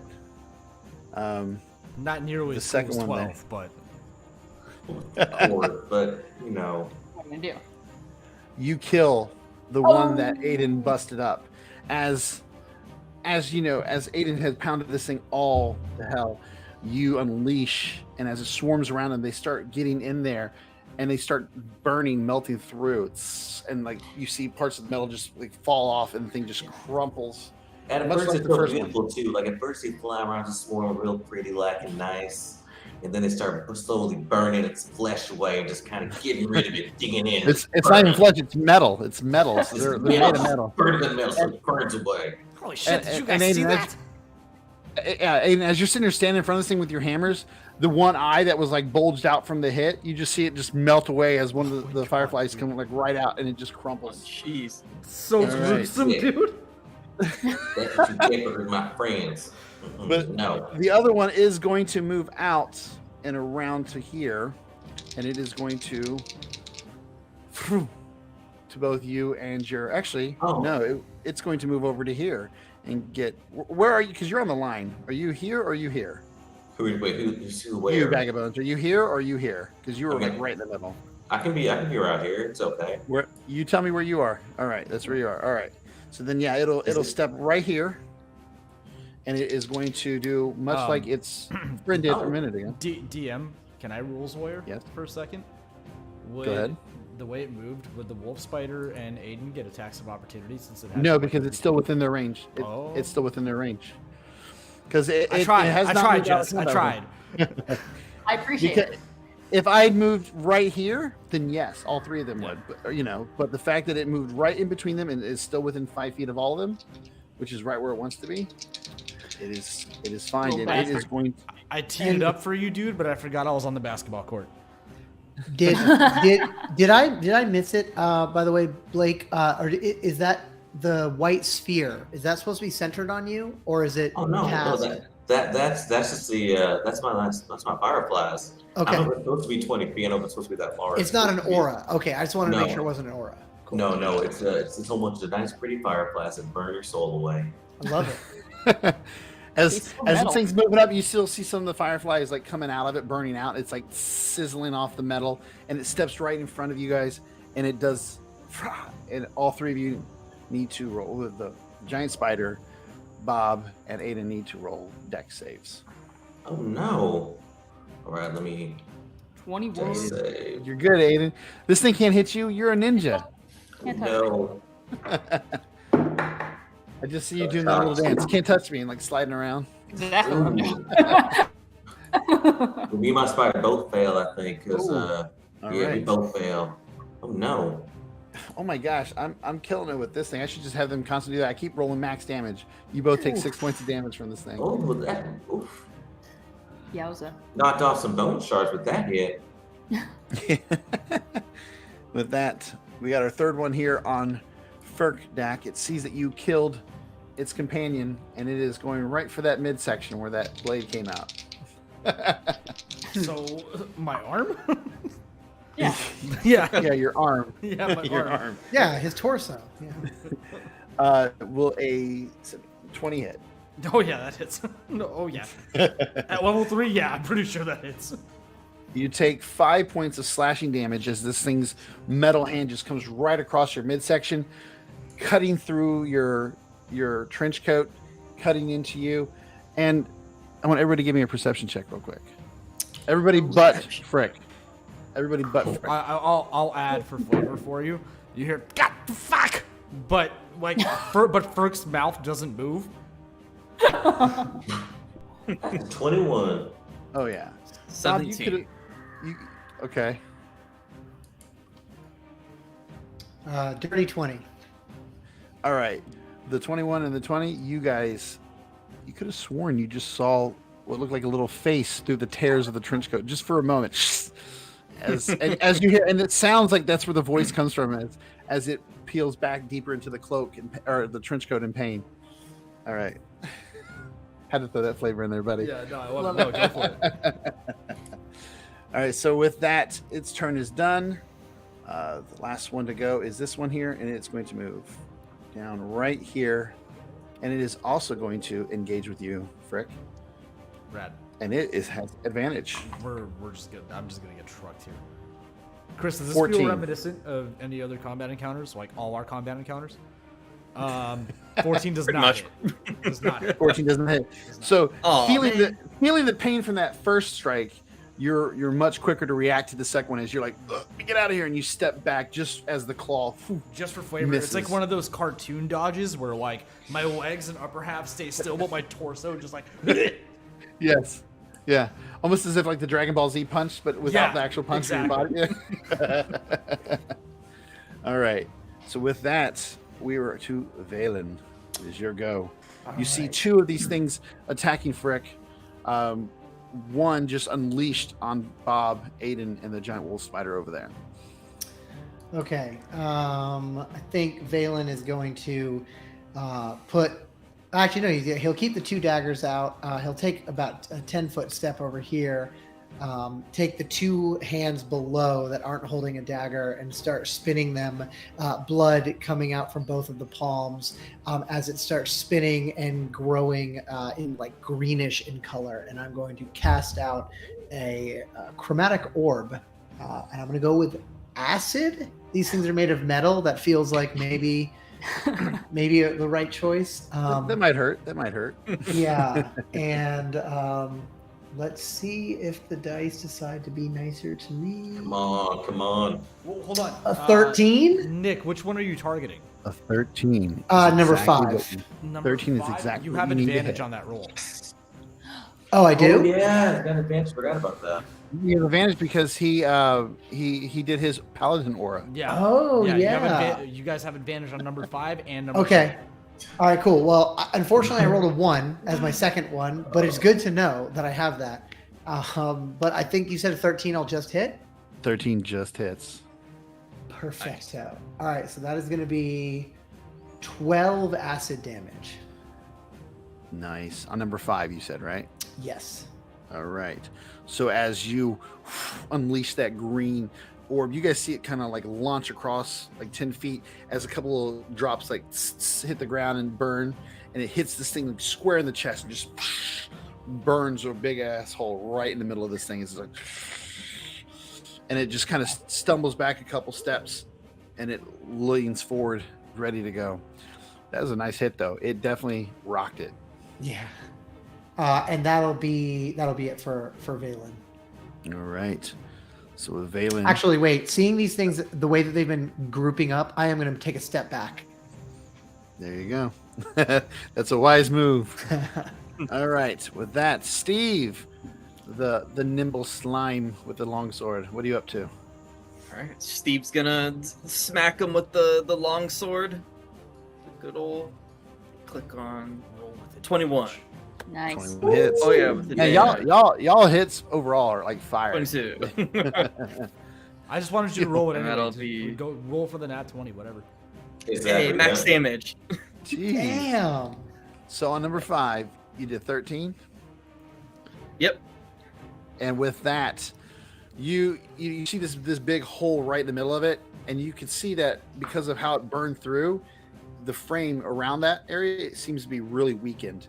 And you just kind of, and you just bring that longsword down, and it just clink, and it just kind of falls, and it's just done. Look at Steve that. is proud of himself. I will use my bonus action to have Benny attack number 3 when we get up there, and then Benny on his turn is going to move up and attack. All right. You've All done right. it. You've redeemed yourself after I saved your life. Oh yes, big hero. Yes, indeed. Benny will he'll Attack with advantage. Ooh, advantage, huh? Try Yeah, to- because he's in the aura. natural too. 20 from Benny. There we go. Yeah. Yeah, The go bear. Benny. Oh my god, I love this bear so much. Oh my Oh, God! 3 Oh, ones. no. Three Dang. ones. Hate It's okay, Oh. Benny. You're still We still doing love you, good. Benny. We still love you, Benny. His second attack, you roll that at advantage. 20. 20 Hit. hits, yeah. That advantage Nine is more clutch. And Advantage. Benny. Very useful. Benny, row, and just like leaps and just both claws just right down the middle of this thing. It just cuts right into it. Its whole front, just big old bear claws right down it through the whole torso, and it is pretty messed up right now. Here I go, Very stealing the nice. glory again. I know, right? All right, that'll All be right. Benny's turn. Ferk, I think Benny's and Steve are in trouble Yeah, again. for sure. I was gonna feel really bad if Nick didn't decimate that thing. Cause like, man, I don't mind stealing Chris's kills because like we play together all the time and I hate Chris. But like, I don't want to steal like Nick or Blake or anyone else who's like a guest. I don't want to steal your thunder, but Chris, I don't care. So for You're Dex, stealing it from Benny too. Yeah, You're stealing it from an innocent I animal. know, Benny. I mean, come on, Benny's it's all right. awesome. It's gonna happen. Get him, PETA. Dak like assesses the situation. He's like, Benny, once again, I must protect you, and he'll stab with his rapier again at the one right next to him. Oh, those are really good rolls. 16 and a 14 plus 6, 22. That is. And, That I hits, rolled 23 damage maybe. No. Oh, That's that's legit. that's max, so that's 12. Oh yeah. With that, it goes down as well. There is one of these things left as Ferk finishes turn. I You will- literally just shred this thing. I will also use my movement, and I'm gonna move 20 feet. Well, with our size, probably 20 inches, but I'm gonna move over here. Now, but be careful. You don't want to go with actually. You might want to back up a little bit. That's gonna hurt. Don't go in there now. Oh, You don't want to, yeah. We're gonna pretend that didn't happen. I I wouldn't I- say I- up there. I kind of like the idea of you starting to step in there and ow, ow, ow. And then you like immediately turn around like no. You ever seen that like GIF meme of the baby that runs and then like hears the fart and like turns around and runs back? That's Ferk right now. He's like, oh, like turns around and First runs support back. baby right now. For actually, All right. Actually, Ferk Dak in Draconic means baby fart, so it fits. Okay. The more you know. It's a noble name. All right. With that, Ferk, you're done, correct? Yeah, that'll do it. Aiden, there is one that just unleashed, hurting both Bob and his nasty companion. It's not nasty. He's gross, but he's one of my people. So that copperling done fucked up. Time for another awesome drum solo.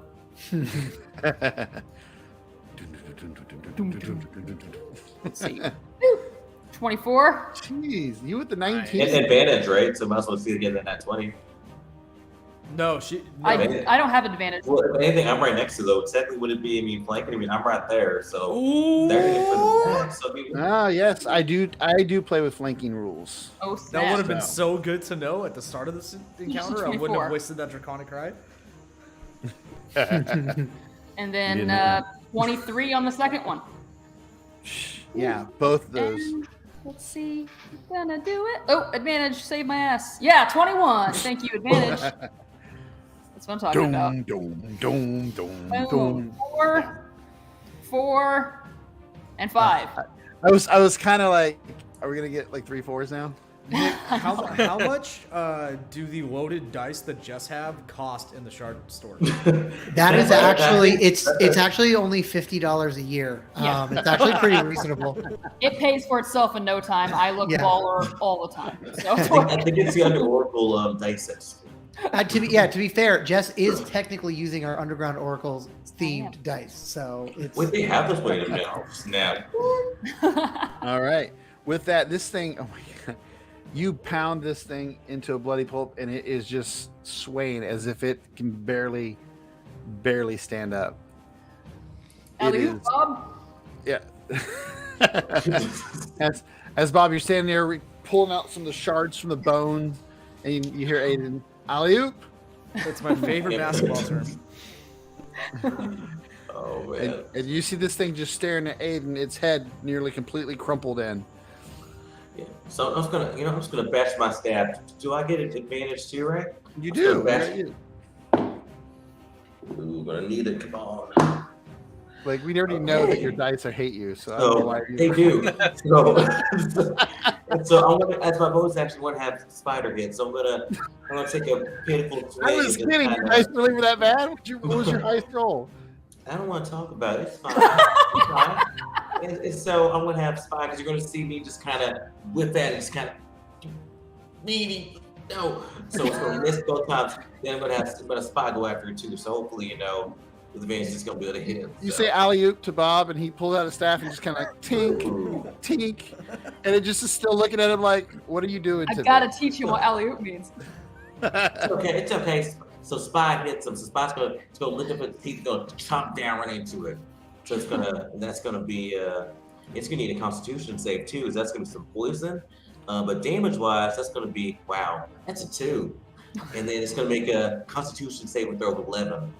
Believe it or not, the poison has no effect, but that 2 points of damage is more than enough to kill it. Yeah. Words, more than enough. Meaning, Boom, boom. Good job. Aiden left it with literally 1 HP. Meaning I it, would've it thought- had 0, but he really didn't want to give Jess that kill. What are you saying? Literally, it was down to 1. I will screenshot this for you right now, Alex. Let's see here. All right, and boom. You don't have to with that- screenshot anything, dude. Gaslighting you is way more fun. All right, with that, you guys, the sounds of the clink, clink, clink stop. I do want everybody to give me another perception check real quick, though. Okay, that's not too bad. nice solid 7 from Valen. Yeah. I got an 8, and you probably also can't hear it because I'm just like, yeah! I got You 18. killed him. I got Yeah. 18. 18 as well. All right, Valen. No, you did not. Valen, you did not hear, right? It would be Yeah, I got Bob. a 7. Bob, you're the first one here because you're the closest. But Steve, you hear this as well as Frick. There's this sound of from the fountain behind you, and it seems to be getting louder. Uncle? And Bob, you hear that sound, and obviously you kind of look, and you can see what looks like foam kind of bubbling up over the side of the fountain. Oh gosh! And I'm just down there rubbing my spine like he's a dog. Like, good job, you did it, good job, good. Whoa! What is that sound? It's behind us. You said the. Oh man, where's the fountain at? So you said behind us, right? Not inside the house, but behind. Mm-hmm. It's if you see that it's right over here. You see that? Oh, I see it. Yeah, The you left, just, the left. just pinged it. Oh, I see. Yeah, I see. We Whoa. might want to check that out. That doesn't sound good. Oh, we're making a good shot with that magic stuff. See, you don't need no blood. You got it. Yeah, well, I appreciate it, Bob. Valen will walk over and daggers out. We'll Yeah. go to see what's going Yeah, on. I'll follow in the suit. fountain. Ferkdak's like right behind you, but he's gonna go over to this wall and try to hide like just out of sight. I say I appreciate having you have my back for. Okay. With a disadvantage, that's a 10 for my stealth check. Oh, Yeah, still. Yeah, I'm you a hear. spy's gonna go with this. I'm gonna spy go with In this. retrospect, multi-classing into a rogue while wearing scale mail was a terrible call. Ferk, I don't know how many folks here have watched Talladega Nights, but when the guy is movie. hiding in the garage and everyone can see him, they're like, "I can see you. You're standing right there." I definitely have that moment with Ferk with this stuff. You actually what really gave it away right off the bat as he's walking, you hear like another sound like ow, like something that's like injured inside the turns kind of pissed off, make a noise, and it kind of makes you turn. Shut up! Shut your mouth!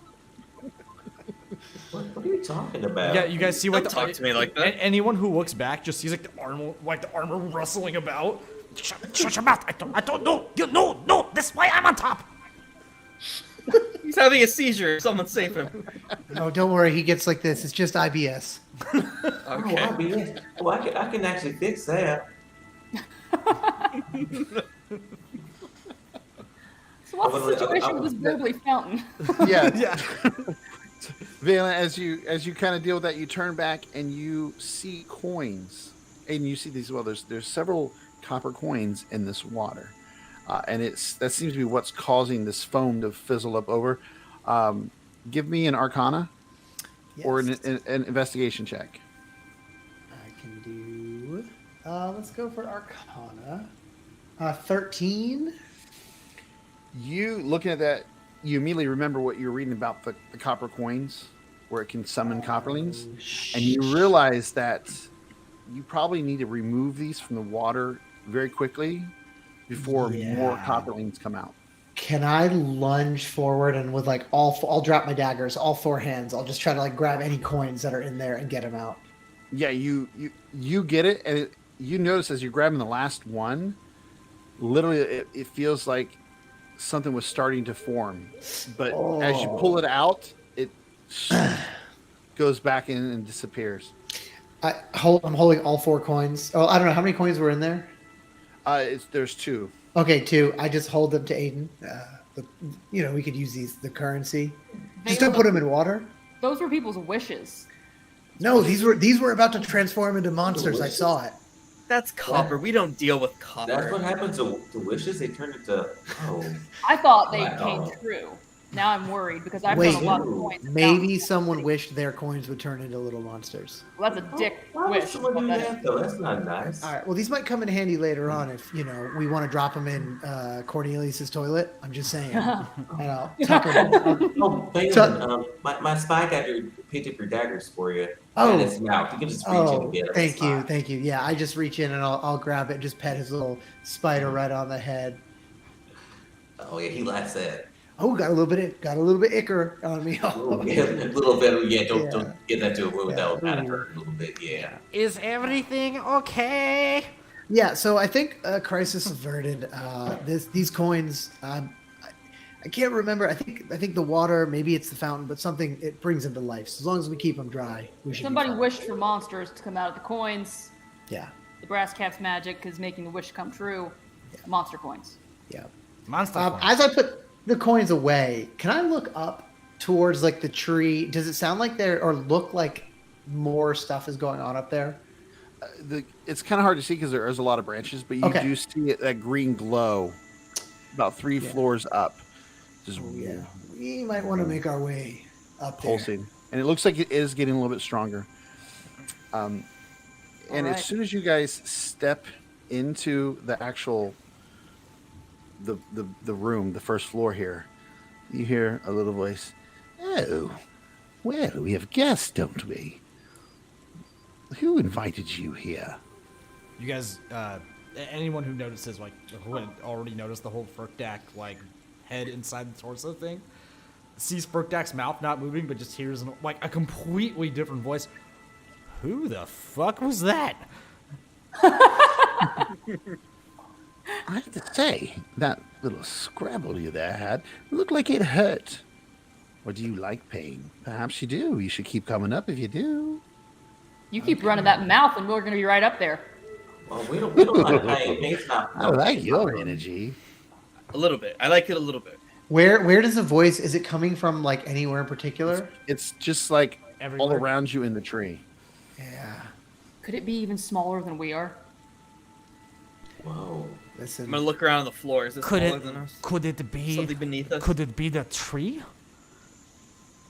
Like Barkra?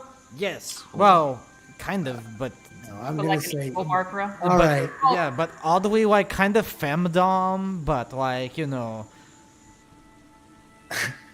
I'm gonna look around. All right. Listen up, you ass cap. We're coming up there, and we're gonna beat you so bad. We're gonna shove you back in that lamp or wherever that genie summoned you from. So why don't you keep your mouth shut and just. I like you see as I'm saying this, I'm pulling bits of copper out of my shrapnel-ridden body. I do not get paid enough for this, and I'm just gonna start heading for the stairs up. Yeah. Yeah. Yeah, there's just like Shit all I'm just over hearing you. like clinks of metal as I pull these like shards out of my body. As we're Maybe walking, you're Big deep. word, Sandown. I'm going to have you crying for your mama before this is over. You don't bring moms into this. That's rude. That's pretty low, man. did we That's hire pretty evil. did we hire Ian McShane to be the BBEG for this, and nobody told me? Oh my god. Out of character, how much damage did y'all take during that encounter? I think 6 damage. Zero. Of course, Benny took 6 damage. I didn't take any. I took 6 as well. And my spark took 6 too. In Spikes that, hurt in as that well. case, since I got trucked for 18, as we're as we're walking 18 away, damage. yeah, I took 18 damage in that encounter. Oh. Or no, I'm sorry, I took 11. I can't do math. I have 18 left. But you guys see kind of Furkdak like rustle around in his trench coat, and he's gonna cast what's Cure Wounds on himself at first level is all I have. So yeah, Nice. All right. so that'll give me 8 back. You looking in the room as he's casting healing, and you guys look around. This kind of looks like maybe where he would greet guests, also, you know, eat, because you can see there's a table in here. Looks like a warm fireplace. But the biggest thing you notice is the stairs that lead up. There it is. We got this. Okay. Yeah, we got this. Bones clacking. All right. Let's do this. Up the So stairs. that ass cap who's boss. Right, Valen? Yeah. Yeah. Lead the way, all You of like you. how you like how I came up with that? I just took the Yeah. BR. Oh, made yeah, it was last. great. This is I like so that. great. Yeah. That's the on-the-spot role play that we pay for here. Oh man, you guys are a trip. All right, so you guys are heading up the stairs. Oh, yeah. I guess so. All right, so as you guys are heading up the stairs, as soon as you start going up them, you immediately are hit with a very pungent smell of smashed beetles and rotten plants. Bob, this is a smell that you're very familiar with. I don't It really was smell in your- great, but I don't smell those, so I don't. It I was don't in know. your grave when you woke, and it's been in your life ever since because you know you live out in the forest. Oh, smells like home. But it assaults the rest of you, and it is just It's really rough. It smells like the inside of Bob's rib cage. Yeah. But Can this I hits smell? you. Yeah. Jess, can I smell? Can Slimeling smell? No. Yes. But I imagine, I don't have to deal yeah, with that. I imagine your entire body is just taste buds, though. Yeah, it is. So you're tasting everything. It's Oh, The air tasting tastes. air. Yeah, the air. As you're going up the stairs, the air tastes terrible. It's like I start bubbling. It's pleasant. No, keep the salt away. Keep the salt away. No. and you guys begin going up the twisting stairwell to the second floor. And as we get to the second floor, let me see here. Map All right, management. let's go ahead and right. Huddle characters. Boom. so lovely. So easy. Let me delete these copperlings, right? So those are If dead. you click finish, it'll finish or there it'll we go. knock them out. Shard Got it. tabletop. So easy, Boom. even Morgan can do it. So, All right.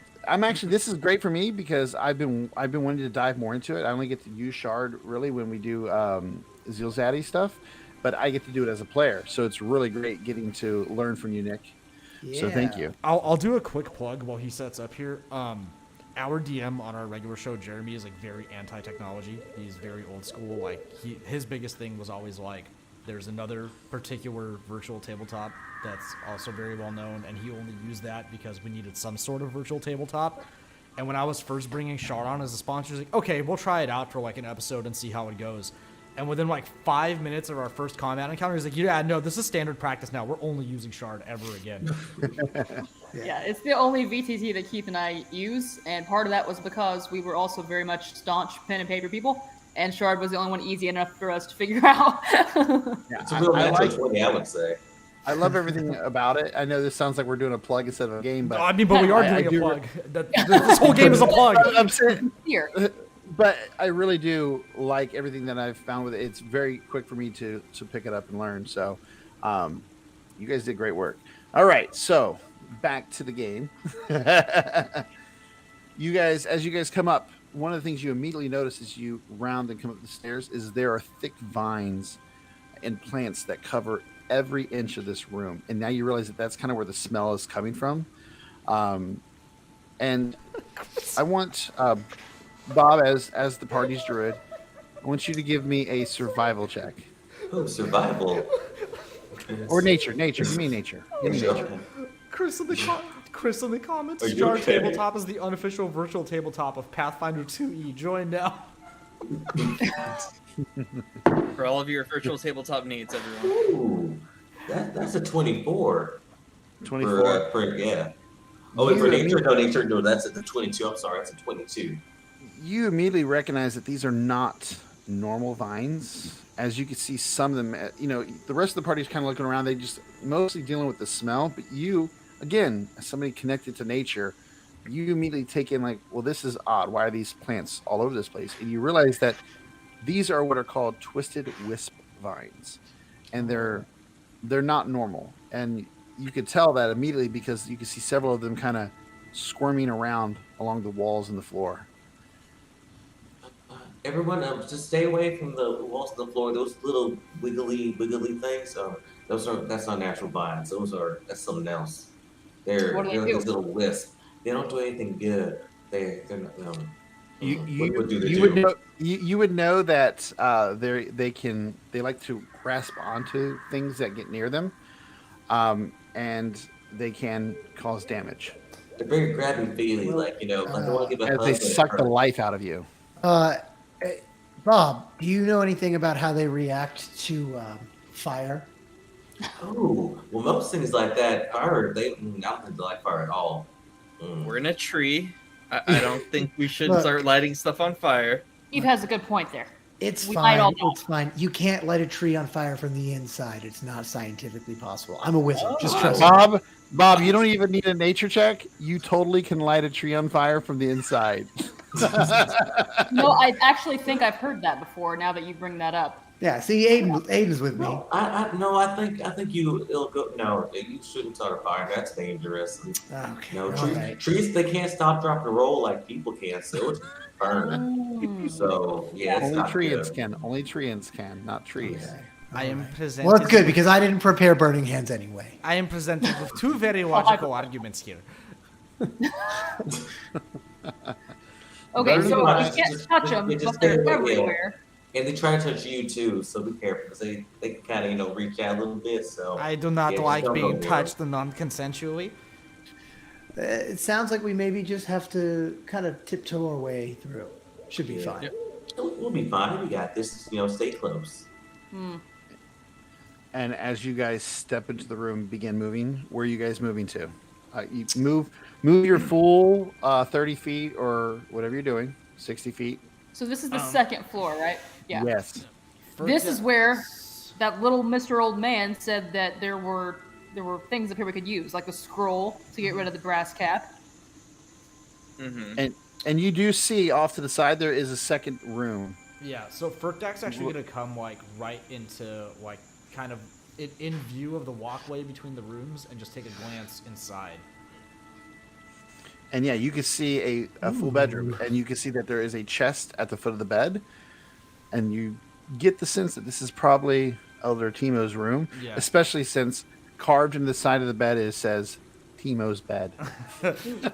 Furkdak Could be it. Furkdak, with his draconic heritage being traditionally greedy, just clocks the chest immediately and assumes it to be treasure and just says nothing. All right. No one telling it might be trapped. And you guys, as you're in this room, you begin moving around, and as you're walking through and kind of looking around, and you see the room, I need everybody to make a strength. Oh, no, sorry, a dex save. And we're all being careful though, because I did warn them, so I feel like we're all being careful. This whole thing is just Oh, rigged against Nat me. 20, baby. Come on, Benny. No. Oh gosh. Benny. Aiden. 9. Nat 1. Aiden had to balance out Valen. Dang. Ooh. Me and my Spartan both fail, I think. Get my Yeah. ass Can smashed. All right, I was who, gonna say, who can got your it? Who spider got fall above on a the 12? Who got above a 12? All right. Steve did, but not Benny. All right. Steve, Benny yells out in pain as these vines wrap around him, and everybody else except for Valen.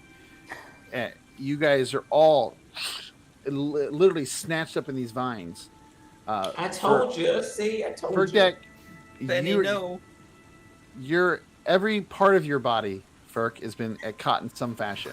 Oh great. Not just Fantastic. your lower legs. I was already thinking As- of how to cheese my way out of this. Yeah, can I get As- 3 dexterity saving throws from Alec? as this thing goes up underneath the trench coat and wraps around different parts of, What the? All right. and you guys are trapped. And I need you guys to see here. Yep. All right. So you guys are currently restrained. That's what you guys Valen, are. set everything on fire. Oh no! That's horrible. I'm gonna hold it. I'm gonna hold an action to use my Junker's defense. I'm gonna wait. I'm gonna hold it. So I'm gonna I think it's got me for a second. I want to go with Valen first here. Valen, what are you doing? You're free. You're the only. You and Steve are the only ones not trapped. I am going to look around at everyone else. And you can see these things trying to wither, wiggle and wrap around you still. Yeah. I am going to start to use just all. I'm going to take out all 4 daggers and try and just cutting. I'm going to try to first cut Aiden free because Aiden, I think, can help me the most in getting the others possibly out. right. So I'm just gonna attack it with my dagger. Make an attack roll. All right. That's a 7. I'll give you that as the hit. Go ahead. Oh, sorry, that's a 12. Sorry, I rolled. Yeah, a no, 7. I saw Yeah, it on yeah. the screen. It's 7 plus the 5. All right. So 6 damage with the first dagger attack. Yes, and as the first one goes through, that'll be enough to cut Aiden's leg free. And as it does, you see the part that was still wrapped around her fall off and just begin to sizzle and wither away. Like, Ooh. Is Aiden free enough that I should move on to another person, or is there still a vine holding on to? No, with him? where you cut this vine that was wrapped around, they are free now. Okay. All right. Cool. Then I will turn to. I'll turn to Ferk. Thinking again as far as like being able to help get the others out. It looks like it's one large vine that wrapped up underneath the trench coat around him. All right. So this is going to be my offhand attack. 13. That will And still hit. Deft Daggers allows me to continue to add my bonus damage to my offhand attack, which will be 8 damage. And So I'll that's the just other- slice. You just like boom, you cut it down and like a couple hits with the dagger, Yeah. but it gets in there deep enough to where the vine begins to lose its strength, and he pulls free and it falls out from underneath the trench coat, releasing Ferk as well. Yeah. I'm just like cutting through with my daggers. I'm like, I went to wizard school. Strangest wizard. This is pretty on par for the janitorial work that we're used to, though. Yeah, it really is. True. Yeah. But you also take note before I go to Steve. You also take note that immediately where you chop these things off, it looks like it's already starting to grow and come back. Okay. Yeah, folks, I think we're going to want to make this a quick trip. Get in whatever's in that chest and get the hell out of here. Steve, it's your go. Your bear Benny is currently restrained. Oh, Benny. I'm gonna try to free him with my sword. I'm gonna help my boy. Just cut off his leg; it'll be fine. Oh no. 7. You Now I'm try really to bring bad. it down. You try to bring it down, and you hit the vine, but it just doesn't get in there with enough force to sever it free. And Benny is still stuck. And he's going to. Well, let's see here. I would say Aiden, you go next because you were cut free, and then we'll do Ferk, and then we'll do everybody that's still restrained, Awesome. which would be Bag or Bob, his spider, and Benny. Oh, you can call me back. It's fine. I'll go by whatever. Bag, Bob, it's fine. Way too easy going, Bob. I can see your backbone. I know you have one. I do. I'm just gonna start going salad shooter like my boy Valen here, and start hacking away at. I'll try to loose Benny first. Thank you. Yeah, he clearly means a lot to you. So And it's not nearly as yucky as the spider. So. no, Benny I like. Benny's furry. You know. Fine has fur on him too. Just Yeah, a but little it's bit. gross fur. I don't want to get into this again, Bob. Oh jeez. Alright, but Poor it's Bob. fine. You don't have to listen to it. It's fine. You're fine. You're just the way you are. 15. Spiders under. Oh, and a 7. The 15 So- does hit. Yeah. Let's see if I can. I 7 did does 7 not. points of damage. As you just come down with that, just smashes where the sword had hit and kind of like cut, but not enough. Your hammer just boom, just squashes it, and it just crumples off of Benny. Nice. Yeah. Benny will give you a little lick. Yeah, Awesome. I was gonna say. And now you smell like bear. Now you smell like bear. I mean, we smell so terrible all the time that bears actually. Actually, it's an improvement. It's Yeah. an improvement. All right, we'll go with you, Ferk. What are you doing? Well, I was And are you gonna- guys moving, by the way? Yeah, so now that Ferg's free, he's gonna, like, while still facing the group, just start slowly backing up towards the door here. I was gonna firebolt, but that's probably a terrible idea. You can try and see how it turns out. Nah. I appreciate the bait, but I'm not gonna jump it. Benny's still grappled, right? Yeah. Oh Benny's no, free. Benny was freed. No, Oh, Benny's Ben- free. Benny's free. Okay. Bag so and just Bag, yeah. Bag so and his spider are still trapped. Ferk's gonna try to free Bag with his rapier, just like wedging and then undercutting the root. Okay. Does a 9 hit? A 9 does not hit. You. Well, I mean, you hit it, but it just Yeah, I mean, yeah. you're trying to do it with a rapier. It's like kind of hard to do much. You're like, and it's just not doing enough. I'm just Ferkdak's just sawing at it. Yeah. But he's like it's a rapier, right? So like it's only sharpened halfway up. He's just using the blunt, by the hilt, just digging into it. All right, Bob. You and your spider. You guys are Alright, trapped. so- You guys need to try to break free. Unless you want to stay restrained. If you don't want to stay restrained, I need a strength saving throw. Well, could I ask? So could Bob just kind of collapse into himself just to a pile of bones and kind of get back up? So he's going to just like kind of fall forward, just like and get back up like to the side. You get the feeling that if you collapse into the bones, that this thing might wrap up around all your bones. Okay, well, that's not good. Like just try to entangle you more and make it harder to get Bundle out. of bones. Well, first Spot's I'm going to try to get out. So what's going to be? So Spot's going to do dexterity. Your giant wolf spider, by the way, does not like this feeling. Spiders are used to being the ones to trap things, not being trapped, and it is kind of freaking out a little bit as it's trying to pull free. Oh, come down! Oh gosh!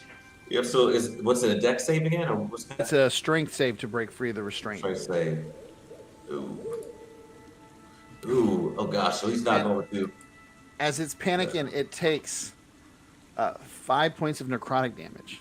Oh gosh, he's looking rough. As you see this vine, you see like part of the vine like latch on, and it looks like it starts to like drain, like suck, and you see like it looks like it melts away some of the I would say the spider's flesh, but the fur on its legs begins to melt away, and it looks like it's like literally sucking the life out of your giant spider. Oh gosh. Oh, so I'm definitely going to yeah. Oh. I'm gonna try to get free myself. You're like, uh-oh. Well, no, I can Yep. So. Yeah, I'm gonna try for myself. I believe in you, Blake. That worked for Oh, me. I don't. Yep. So no. Someone take damage too. I don't. So Yes, I you was will. gonna use. I'm gonna roll a different dice for you, man, because that was 6. It's all good. Oh, take a 6. No 6. I mean, my D6 are hot tonight. That's another 6, man. 6 necrotic damage. Loaded And dice. I'm looking really Are good too. are you is your do you ever reduce damage to necrotic at all? Oh, I don't know. I think just I can't be poisoned. Not a crowd. I didn't know if the skeleton did. That's what I'm asking. Because it is necrotic damage. Flush with life force now, so if He is. necrotic damage. So I don't know why, but totally random. I kind of imagine that Bob has like this wooden like heart inside of his chest. That's like with vines kind of wrapped Actually, around their bones. I'm gonna use my reaction. So actually, I'm gonna use my reaction. Use Jugger's Steel because it's basically attack. So I use Jugger's defense as a reaction to blink out there with mucus. So There you like go. instead of people start like digging and like, nope, I'm just gonna kind of slime out there against a big slime trail. Just And does a slime trail? We would know not to step in it, right? yeah, because you all But get the stuck. vines wouldn't. Yeah, Vines, The vines are are dumb. everywhere. The vines are everywhere, anyways, as it is. So yeah, they're just some of those vines are going to be in it. Nice. So I just kind of blink away so I can move 20 feet. But I'm gonna stay next to Spot though, so I'm gonna like move, but because I definitely see Spot in pain, so I'm gonna just move like over and grab myself. Oh my god, I'm stuck. There we go. To the opposite side of Spot because I'm gonna try to free him soon. So you guys see a trail of sticky slime too, just right next to me. So As you guys are in this room, and some of you are breaking free, the rest, actually, I think everybody's free at this point, except for your spider. Like I said, you see the stairwell going back down, vines everywhere in this room. At this point, you can see Timo's bedroom with the chest at the edge of the bed. You also, where you're at, I would say, Ferk, you can see the stairs going up in the center of the room. There's also the most of the vines are right there near the stairs. Near it's the, just like packed around. near the stairs going up. Yeah. Okay. All right. There is a way out just on the other side of this post, but we got more viney friends. Look, Ferk, if you all can go get whatever's in that chest, I think I've got something that'll get these vines out of the way, clear a path for us. And it's not fire. You all, as in me and who else? Yep. I mean you, just you. Okay. Y'all. Yeah. yeah, but can someone free Spot first? It looks like he's really hurt. I'll slash to try to free him with my sword. All right, go ahead. Give it a slash there, Steve. I don't want to I'll call him try to. Steve-O for some Are we reason. I so want to call him initiative Steve-O or- and Slimo. Steve-O Slimo. 10. 10 is not enough. Not enough to cut Can I the. give him advantage of, or are we at initiative, or like, can I try to help too? I mean, So yeah, definitely you can, you can help. You can help. I'll let you guys, if you want to help him cut it free, try to break it free. Yeah, I give him advantage on it Okay. because it's really you guys are just trying to cut through it, I'll working together. stack one more on that. As he tries to cut it the first time and like fails, 10. I put my arm on his shoulder. And you shouldn't have announced your roll, but I guess you can just roll again. And put my hand on his shoulder. It's okay, buddy. You got this. And I'm gonna cast guidance on Steve. It gives you a bonus, doesn't it? Yeah, it does. Yeah, 1d4. 1d4. There you go. Add a D4 to that roll. D4. Oh man. And you feel like your sword almost is getting through it, but it's just quite not enough. It's Sorry, hammer time. Benny's. Yeah, hammer time. Do it. I'm getting in there. You got this. For I cast guidance on Aiden. Pat Aiden on the shoulder too. I It's gonna gotta take all the shit. The 13, that'll be enough to break through it. Awesome. 6 points of damage. And it just like pop, and it lets go. And the thing you see kind of pull back, almost like a living creature, as it looks like it wants to scream as the vine rips off the spider's leg, and then unwinds and begins to melt away itself. And then you can see where you smashed it. It's already trying to start reforming and growing out once more. Bob, It's is there a gonna- better way to murder these things? So It's gonna. The spider's gonna climb on you too. It's gonna be so happy. It's gonna like climb you like a little dog. It's gonna be like. Oh, It's gross. gonna steer up you. Bob, what did you get earlier on your nature check? What was it? Shit. I mean, I can look again, but 22. yeah. When Aiden says, "Is there a better way to do this?" You remember learning from Barkra that these vines, they tend to have like a center, like almost like a heart where they come from, and if you can destroy that, it'll kill the rest of it. Oh yeah. Actually, there is. If we Core root. I forgot to mention. There's like a core root, like it's heart. You know, one of those like those beating things. Like it has one too. If we just kill that, that will kill like all of them. Yeah, I actually learned that in Kuromancy College, blood magic. Yeah, if you they just- destroy did you something's heart, really- it kills them. I don't. Yeah. We don't believe you. Did you ever get that degree yet, though? I mean, I thought you were. No, it's a supply chain issue. The parchment is just really low. Don't worry about it. Well, then, Valen, you should be He's able to qualified. find it then, right? Because you learned it in school. You should be able to find it, Valen. Yeah. right? As you Yeah, guys are saying, the that's vines are important. beginning to move back Can around. I see if I can find the heart? I want to look for it. Yeah, While, I mean, you can look while around that's for it. going on, Ferk is gonna go after that chest in the bedroom. All right. Just totally dismissing the conversation. Yeah.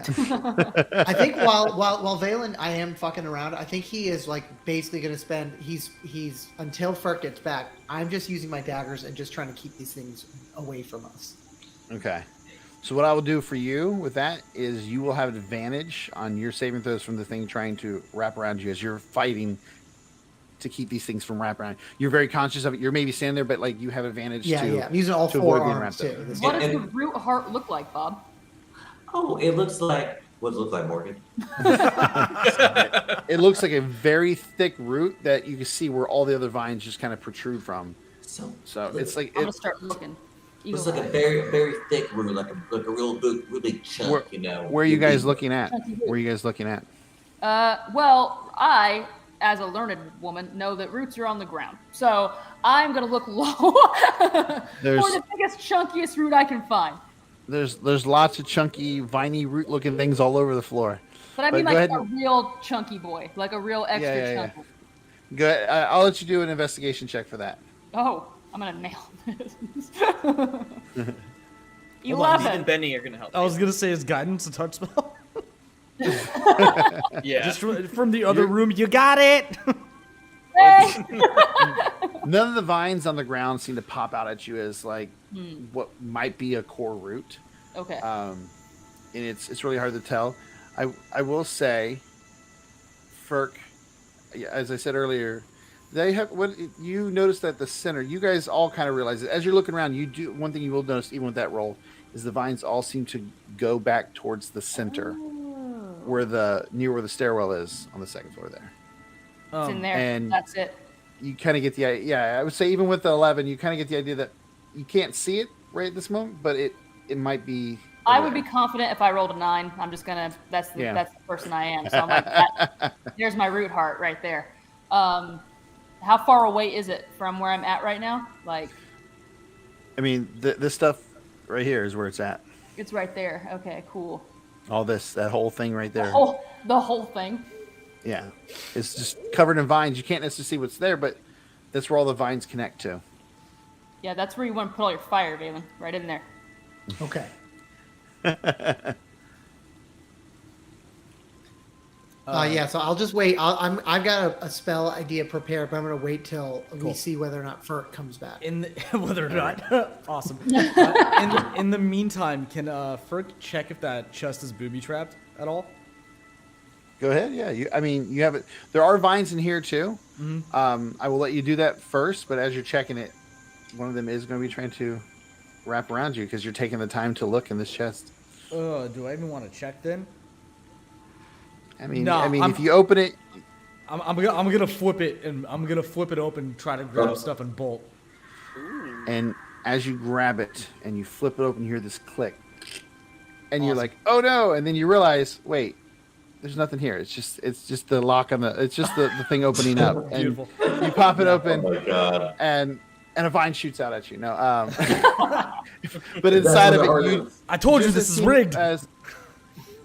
Just as Elder Timo had told you, you see 5 potions. Yeah. And you see the scroll that was there. It was 5, wasn't it? I grab all of it. Double and check just it. Let's go with 5. Let's go with 5. dash. Full dash straight back to the party.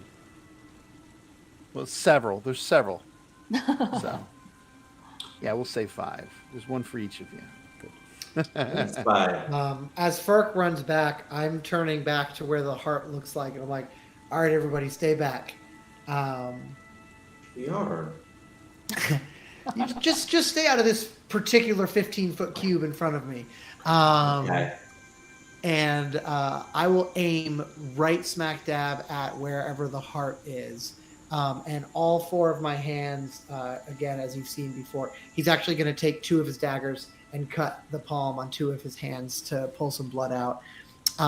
And start to kind of crackle. The air is going to, like, all your hair is going to stand on end, like on your neck, as like it feels like a storm is about to come. And he's going to slam all 4 of his hands together at once and cast Thunderclap directly on wherever the heart is.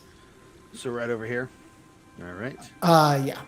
If this is, I moved it where I thought you described it as being. Well, it could be there. Yeah. There's a lot of vines there. That whole area could be. Sure, yeah. All right. So it would need to make it, if it can, make a Constitution saving throw. It is a little bit alive. It would have no advantages, but yeah, no, it doesn't. Okay. Then it would take 9 points of thunder damage. I like thunder wave damage better. Yeah, thunder wave damage. And again, I know it's not like any bits or pieces of it that aren't fully attached or that like are lightly attached would be thrown back 10 feet. And not just that, but as you hit this thing with it, your hands come out in front of you. Boom, boom, boom, boom, boom. You guys all hear like a ringing in your ear. You guys can even hear in the distance the mouselings kind of like panic off in the distance. My tinnitus. It just bounces back in my skull. Chunks of these these vines and just like explode off of it. And it does do, you did 9 to it, right? Yeah, you did 9 damage to it. It definitely looks like you can see now inside of it this large root where everything's coming from. It looks like it's going down and then spreading out and going up and spreading out. Like it's growing and it's just kind of held in the center of this thing. But immediately, as soon as you do that, you can already see the vines trying to grow back to cover and protect it. I'm calling out. Opening. Now's hammer time. Hammer time. I'm coming in hot.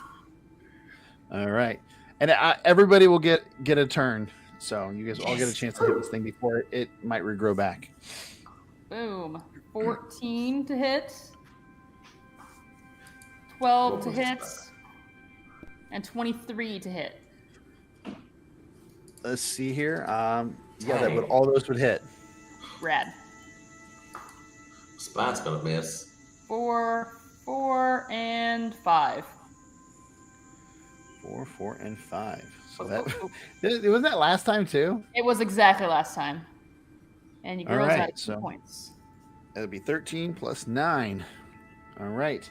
You hit this thing and you see some of the vines literally just crumple under the weight of the hammer. The center of this thing looks like it's bashed, but it's sturdy. It's thick. It's solid. It is taking those hits like a champ.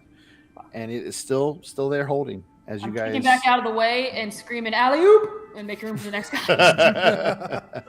I love that that's like This is it is the yeah, this is big. Shaun of the Dead.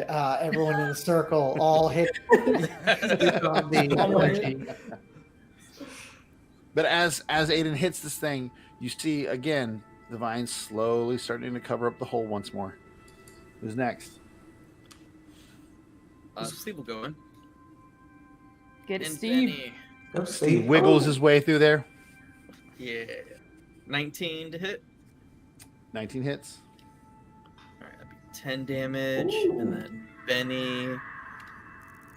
Oh, Benny. I think an 8 will miss, but maybe a 15 will hit. 15 hits. 8 does miss. All right, 9 damage from Benny. As Benny gets one claw in there and rips at it. Second one couldn't get quite through as this stuff's growing back and it is kind of pushed back from the vines that are growing back into place. All right. Who's going next? Ferg will flank the root monster with the giant wolf spider. This guy. You look at the flank with this. It's all in front of you in the center. I'm just taking. You're like I'm trying to. Hey man, If you flank, you'll be on the back side where the vines are blocking it. I gotta try it, guys. I'm sorry. I know gotta try you do. it. I don't blame you. I would And too. He's gonna, just like Nick described earlier, just overhead, like repeatedly smash at it with the rapier. That's how he's picture using that rapier, right? Just Right. smashing Just shit with it. overhead smashing a warhammer. 16 or 15. 15 does hit. That'll be 6 damage. All right. And it is still there as you pierce. You kind of hit it, and then you jab, and the blade actually goes into it. And you can see some of it's like liquid internal, like kind of leaking out as you pull the rapier blade back out. And it definitely looks like it is damaged. All right. Steve, I found your mother. Bruh. Don't talk about moms. As I said, didn't Aiden say no bringing up moms? Yeah, to bring up moms. One little slime tear. So Bob's gonna walk up to it, and I'm going to just you're gonna hear like a buzzing from like a whole bunch of insects. I'm just gonna reach your hand out and just kind of touch it, and a whole bunch of these insects are gonna kind of crawl out and fly into it. Let me see what's the same, but it's gonna be. And as sweet as Bob is, it still doesn't make it any better. As you see, all of a sudden, these swarm of insects just come pouring out from his bony body. Never gets So easier gnarly. to watch. Yeah, but so I'm gonna make an attack roll at this. Okay, so I got an attack roll at this. Come on. Ooh, oh yeah, it's a 19 on the die. So 19 on the die plus That plus hits. 6. That hits. 48. Yeah. Ooh, so that's only gonna be a 3 points of damage, but it's gonna have to make a Constitution saving throw. On a failure, they're gonna take it. Yeah, so I don't know if the flank and heart can take a saving throw. It doesn't have those kind of stats, so I'm going to say no. So it takes another 1d8 of damage. Well, that's good. Wait, that's our next turn. Okay, so next turn's gonna take another 1d8 damage. So I'm gonna keep taking that. All right. Yeah, as the bugs are in there trying to tear at it, and it still holds, but all the vines seem to be. You see some, not every vine, but a lot of the vines seem to be dying off from all this damage. But it does manage to almost completely close it up. And I do need everybody to once again make a dex saving throw as the vines that are still up try to wrap around you all once more. Boof. Not today. Snatched. Not today. Where'd you get, Blake? For me, That's gonna be 18 plus some numbers, so 20. Dex 12. save, right? If you're above a 12, you are safe. If Above a you're below a 12. 12, Yes. Spine's okay too. Oh wait, Not I get saved. to roll. Okay, whew, I forgot. Good job, Benny. 14. who failed? Anybody? I rolled exactly a 12. Okay. Aiden, as you're in there with the hammer, all of a sudden this thing wraps around your leg. Ugh. And you feel it like just getting really tight. And it definitely feels like this thing is trying to grip onto life Ugh. any chance it can as it feels its own life force dying. What are you guys doing? This thing is once Okay. again. All right. It's gonna take a, it's I've had- automatically gonna take a D8 since it's still in there, so I'm gonna take a D8 from the infestation. That's 8 points of infested. So the little bugs are just buzzing in. As this thing wraps around you, and you guys hear the insects inside buzzing, all of a sudden, whatever they're doing causes the core to just stop. Yes. And the vine falls off your leg, and they all begin to shrivel up around you. And they all seem to like just kind of go all the way back. And then you see that this all started inside of a potted plant. whatever Oh my God. this. And yeah, Saved my life, Bob. you got lucky. Oh, I don't know. I'm gonna get you. What sort Don't of you worry. little shop of horrors is this? I got more for you. Come on upstairs. See, potted plants don't make good gifts. See, like I knew before that they don't make very good gifts at all. Magic pot. And I think right here is a perfect spot to take a quick break. Mm. I don't have a hold screen, but enjoy staring at our faces while we sit here and do nothing. No. You'll have all screen? Oh, I was thinking, my bad. I'm like, let's take a quick break. And you're like, dude, we can't. I do. It just takes a second to bring up. All right. Yeah. We'll be right back, adventurers. We will be right back.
We're live. All right. We are back. All right. We just got back from our break. Our heroes have transcended the stairs to the second floor, fought off a strange, twisted wisp of vine that was literally trying to leech life from them. They were able to open up an opening and kill it, thanks to all their efforts together, just before Aiden was about to get some life sucked out of them. And now we're standing in this room on the second floor, looking around. What are you guys doing? So Ferk is going to start by passing out the potions, one to everybody. You guys. So I got these. What does it do? What does it do? It's fluid that lives in the glass. I assume either we drink it, we throw it, and it explodes, or we use it to unclog toilets. Any one of the three. Yeah, but you don't want to like There roll you the go. dice on that one. I don't think you probably want to know. I gave you guys some shared treasure. Oh. Ooh. It's the hearth fire potions. I'm That's what they are. gonna use one on Spy, so because he's not looking too hot. Shared treasure. You sure you want to read it? You might want to read it first. Let me read it first. Where's the shared? Oh, wow, that's Where's pretty shared great. treasure? Wait, Where's where the That's is a it? shared pretty- treasure? It is a pretty epic potion, and I don't know. Are the people able to see it? Yeah, I can read it. Oh, there's This, shared treasure. this Read it thick- because this is a UO product, I believe, right? Yeah, Yes. Hearth Fire Potion. This thick liquid has a pale orange glow and calms your body and mind as you drink it. You regain 3d6 plus 3 hit points and regain the use of any features provided to you by your lineage, class, and archetype that you would acquire after completing a short rest. God damn, that's Oh, awesome. that's so good for me. Wow. That is one of the most dope potions I've ever seen. So I'm just going to go ahead and distribute those to everyone in the party, so everyone should just suddenly have one. Because with Shard, you can use shared treasure to equally distribute among all of your party. I It's think a very I still useful do mine. tool. It's that easy, folks. I love it, Nick. I love it. Yeah. You're the best, man. And Can't with do the, that in roll 20. And with the new add to chat, I just added the Hearthfire potion so anyone in chat can Ooh. see it if you don't already have it. I'm gonna definitely chug mine. Oh man, I think I'm gonna have to give mine to Spy because I hate seeing him hurt. So it's good. So just gonna have to use it. Ferkdak sees that he's gonna give his to Bob. No, Frick, no, you can't. You keep it. I'll be okay. He just I he appreciate that, though. doesn't even respond. Just like lodges the bottle in between two of his ribs. Well, now it's stuck and I can't get it out. So I don't know what to tell you. I can't even drink it. I don't think. I mean, I Yeah. tried drinking it before. Hey, I don't know. I think. Oh, go ahead. The way Bob does potions is you just kind of pour it on like it's an oil, Like a and salve? then it just- Yeah. like a Rub salve. 'em down. Yeah, Goodness. I think that we should probably just sort of shotgun these and then go deal with whatever that asshole is Ass doing cap. upstairs. Yeah, ASCAP. Steve's bra- gonna or- stare at it. ASCAP or brass hole interchangeably. Steve's gonna stare at this bottle and think to himself, "Can I drink this?" Yes, Is this a yes, you thing? can. Look, Okay, you'll just be a little green orange swirl for a little bit. Does that mean I get bigger because it like combines with my Just a little sliminess? bit bigger, just a little bit A little bigger, bit and your color does change as the orange and green mix together. For I'm gonna save it. I'm gonna save it though. Yeah, but I'm gonna say one that's stuck into my bone. Like I try to get it out. It's like, darn it, Frick! You know it's hard to get things out of that rib cage. I went ahead and brought the It's other a- map up because it's after you chuck, you're heading up, right? It's a very rare talent. Yeah. Such a kind and generous Dragonborn. I'm inspired by you. I'd like to nominate Chris for inspiration. Let's see here. I want to add something on here. Where's that? Here comes There the we go. red dragon. I'm gonna have one little small thing on here. Just some little. Alright. I'm putting this on here because all through here are more of those vines. Buh. But they're not entering this room. They seem to be blocking you from going across the bridge to the other area. But that that the green light isn't over there. You guys Bob can feel it pulsating from over this direction here. But as you guys come up to the third floor, you guys, let me tell you, let me describe what you see. Sorry. Boom, boom, boom. With the sounds of the brass cap taunting you just moments ago, still ringing fresh in your ears, you guys begin to make your way slowly up the stairs towards the pulsing green glow that you saw from the ground outside. Energy vibrates through the air around you. Now, not only can Bob feel that energy from before, but you guys are so close that all of you can now kind of feel that pressure, that presence of what is happening here. And it vibrates all around you, makes your heart kind of stumble momentarily just to kind of keep its rhythm.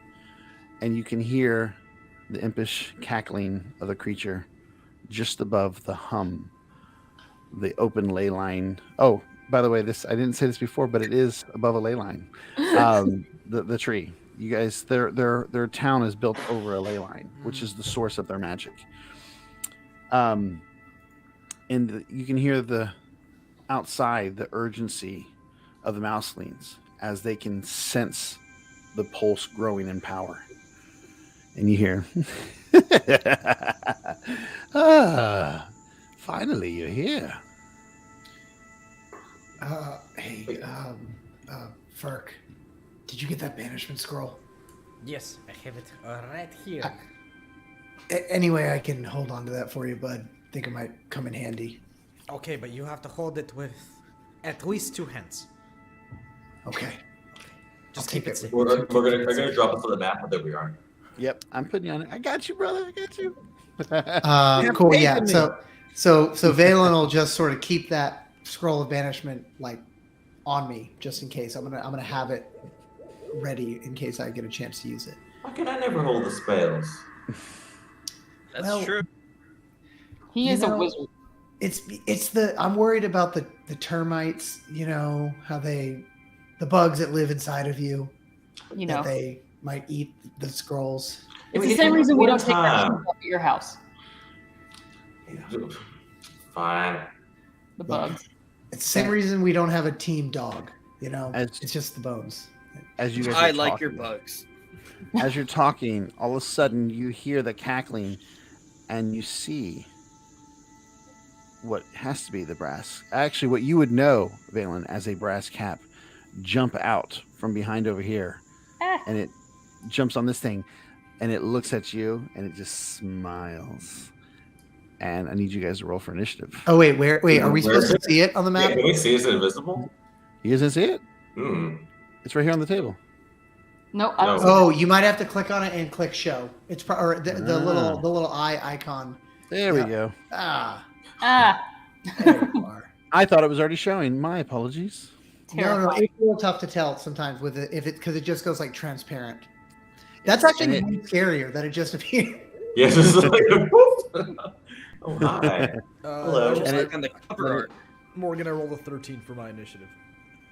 All Aw, right. 8. Don't worry, y'all. I rolled Wah, a 4. Heard a cat. I'm gonna say canonically it's because Valen was looking. He was looking at the scroll of banishment and he was daydreaming and he was imagining it as a diploma. Oh no. Oh my What god. could have been? University. As this, you guys see this brass cap hop up on this thing. Kind of looks like a little makeshift table, and it, like I said, it grins at you evilly as we start. Looks like everybody's rolled bag of bones and giant wolf spire. You guys are up first. Oh gosh. Blake, I think this Okay. might be the first time I've ever seen you go first in I combat. don't want to. This sucks. I'm like darn. Why? Okay. All right. So it's right there on the table. Okay. Over to Yeah. So I'm gonna walk right up to him. Can I? Is he on the table? Like, can I still reach Yeah, out and he's- grab him? He's on the table. You can reach out and touch him. Yeah, so I'm gonna do investing brass against me. I hear the buzzing. I'm gonna backhand him, unleashing a whole bunch of bugs onto us. It's a nice little backhand with bones. If I can, let's see. Come It's on. like I kind of imagine as you're swinging out, the bugs are already kind of like reaching out from your hand, like extending the length, and as it hits, they kind of wrap around it. That's going to be a 5 points of damage. I did 23. So 5 points of damage. That's make a con save. 14. All right. 5 points and a con save. I rolled a natural 17 plus Yep. plus And then 1. So bonus action. I'm going to have Wolf Spider come and give it a bite too. So. all right. And can I make it so he's around so he might be getting an advantage if possible? No, it's okay. I will allow it. I honestly, I always thought when I usually do like a swarm for my flanking, in the sense of like this. When you're fighting a core root, but when you're fighting an actual creature, because to me it doesn't necessarily make sense that if it's behind you in front of you, if you're fighting two opponents, they clearly have the advantage against you. So. Especially when you have people swinging at you from two different angles. So in this case, I didn't even need. I got 20, so it's going to get a nice little bite into it. It's going to do 6 points of damage. It's going to make a con save. It's only 11, so it has to make a con save of 11. That it does not make it. It fails. Ooh, so it's going to be okay. Now it's going to be poison. So it's going to take 11 points of poison damage, and now it's I think it's poison or just it's poison. Yeah, and it is poison. Nice. As Bob runs up to this thing as it leaps on the table, smiles at you, and starts trying to backhand it, does a little bit of damage to it, but the Wolfspire gets a nice bite in on this thing. And it kind of as your spider friend chomps into him. With that, we will go into Aiden. Your go. Alley-oop. I am running up, pop, pop, pop, jumping on the table with this little bastard and giving it the hammers. Did you alley-oop yourself off the Yeah, back? alley-oop, and then I'm coming in with the other hand. One minute. Okay, Blake Griffin, calm down.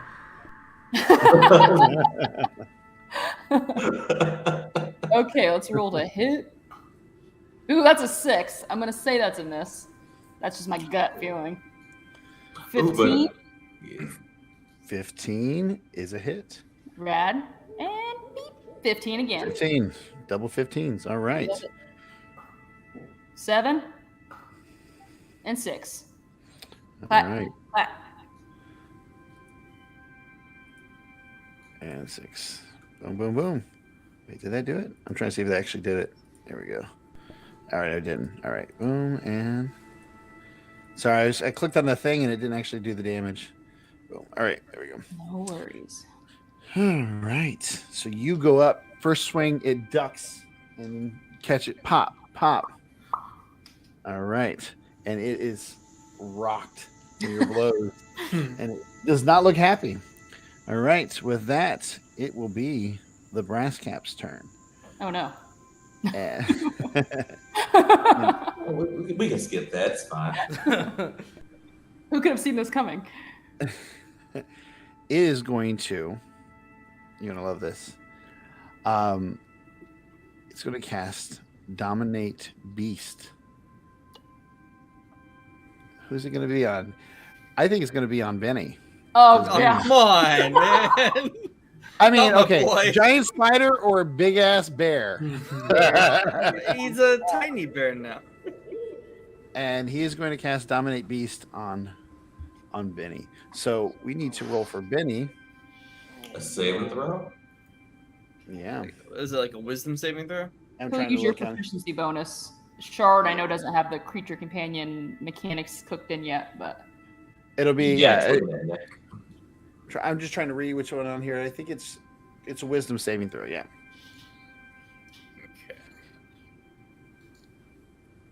Okay. Oh boy. oof. You guys, Steve feels it immediately. Benny's posture shifts from like the relaxed companion that you know him to this tensed beast, and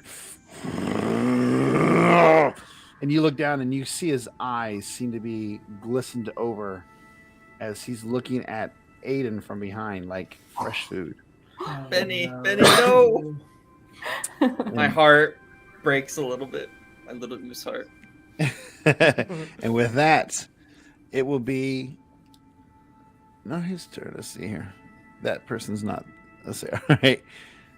It'll be Furkdak, it'll be your go. Sorry, I was looking at the thing here. Very good. Furkdak is gonna charge into the fray with his rapier out, and he's gonna yell, "Time to get shit on!" And I'm gonna pop off another draconic cry. Yeah. So that Snap. So that gives us all advantage, and then he's gonna stab with his Like you rapier. don't already need that. Or you don't already have that swarm in it. That's okay. I'm just making extra. Yeah, but if people move away, Yeah, that's fair. does a 15 hit? 15 does hit. 15 does hit. And then, correct me if I'm wrong, but You're wrong. But Dominate Beast is a concentration spell? I believe it is. Let me see. Yes, it is. So I'm going to roll damage. You roll your thing in the background. 8 damage. Oh, natural 19. Oh. It holds. I'm It's sorry. a good try. How much damage? 8. Oh, 8 Benny. damage. All right. That'll do it. Benny and the Jets. No. My heart. Benny and the shits. There we go. Hey, Benny. Vinny's about to rip my head off, Chris. I know you're really sad about your bear, but he's about to murder me. I got this. I'll save him. I'll save him. Is and as you finish your turn, it is your go, Steve the Slime. Okay, so I'm going to get off I'm gonna get off Benny. Yeah, might be wise as you're riding it around. Yeah. And that only cost me 5 feet of movement. And then I'm First gonna time, move- this might be one of the only times you've seen Steve hop off of Benny. I'm gonna kind of slither over. Let my friend go. Just make sure Attack him. wherever you're slithering, make sure you sliver over there with advantage. And you Yes. guys didn't realize this. You never thought slimes could breathe, but you hear him breathing heavy as he's like, Like my chest is puffing out as Yeah. I'm breathing. Just a Like slime bubble. wing dragging a long sword behind it. That'll be 23 to hit. Oh, yeah, that hits. We're all making fun of it, but he slithers over there, puffing and puffing and swinging that sword. it's just inertia. It's not even him. It's just the inertia of bringing the sword down. He like lifts it up and it just falls. And you did 8 to it. All right. Nice. And concentration check. That will be a 15. Dang it. I will action surge. Yeah, boy. Let him go. Action surge with advantage. With advantage. Found his hot button. 17. That will be a 14 this time, so for his roll. So yeah, it hits. Oh well, yeah, 17 and 13 damage, max damage. All right.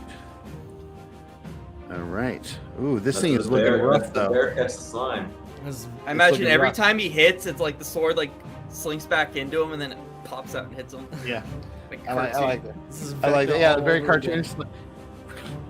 As you hit this thing, you guys now hear Benny behind come charging up, and it's gonna actually, because you guys are both there. It's gonna one swipe at Aiden, one swipe at Furkdak from behind, and because right now he is technically allied with Oh, the Mhm. Rat's Cap, Advantage, has yes. flanking on both of you. That's Oh, I fine. hate it. Once again. I'm not getting hurt, so it's fine. Did you roll concentration on the second attack? I did, and he did 6. Yeah, I'm sorry, guys. 17 on Aiden. Well, it's 17 plus. I had to roll his bonuses. What is Benny's bonuses for? He doesn't To need hit, He doesn't have he has a +4. To hit. I have So a 17, 15. 21. Yeah.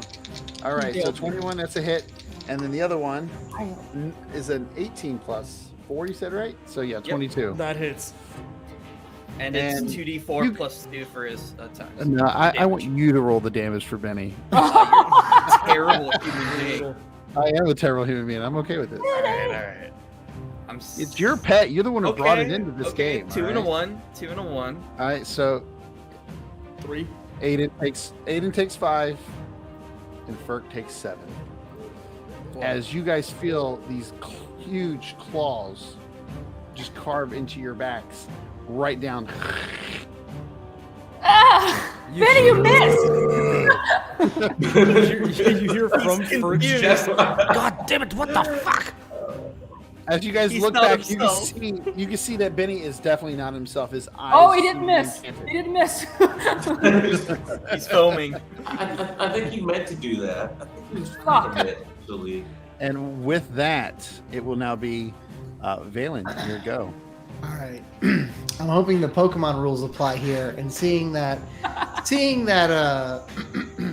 this brass cap seems to be not doing so well, I'm going to take out this scroll of banishment, holding it with 2 hands, and Ferk requested, and say, "Hey, ass cap, why don't you go back to wherever the hell you came from?" And I'm gonna hold it up and start to read it. And I've always liked in my games to envision that like spell scrolls get destroyed as you read them.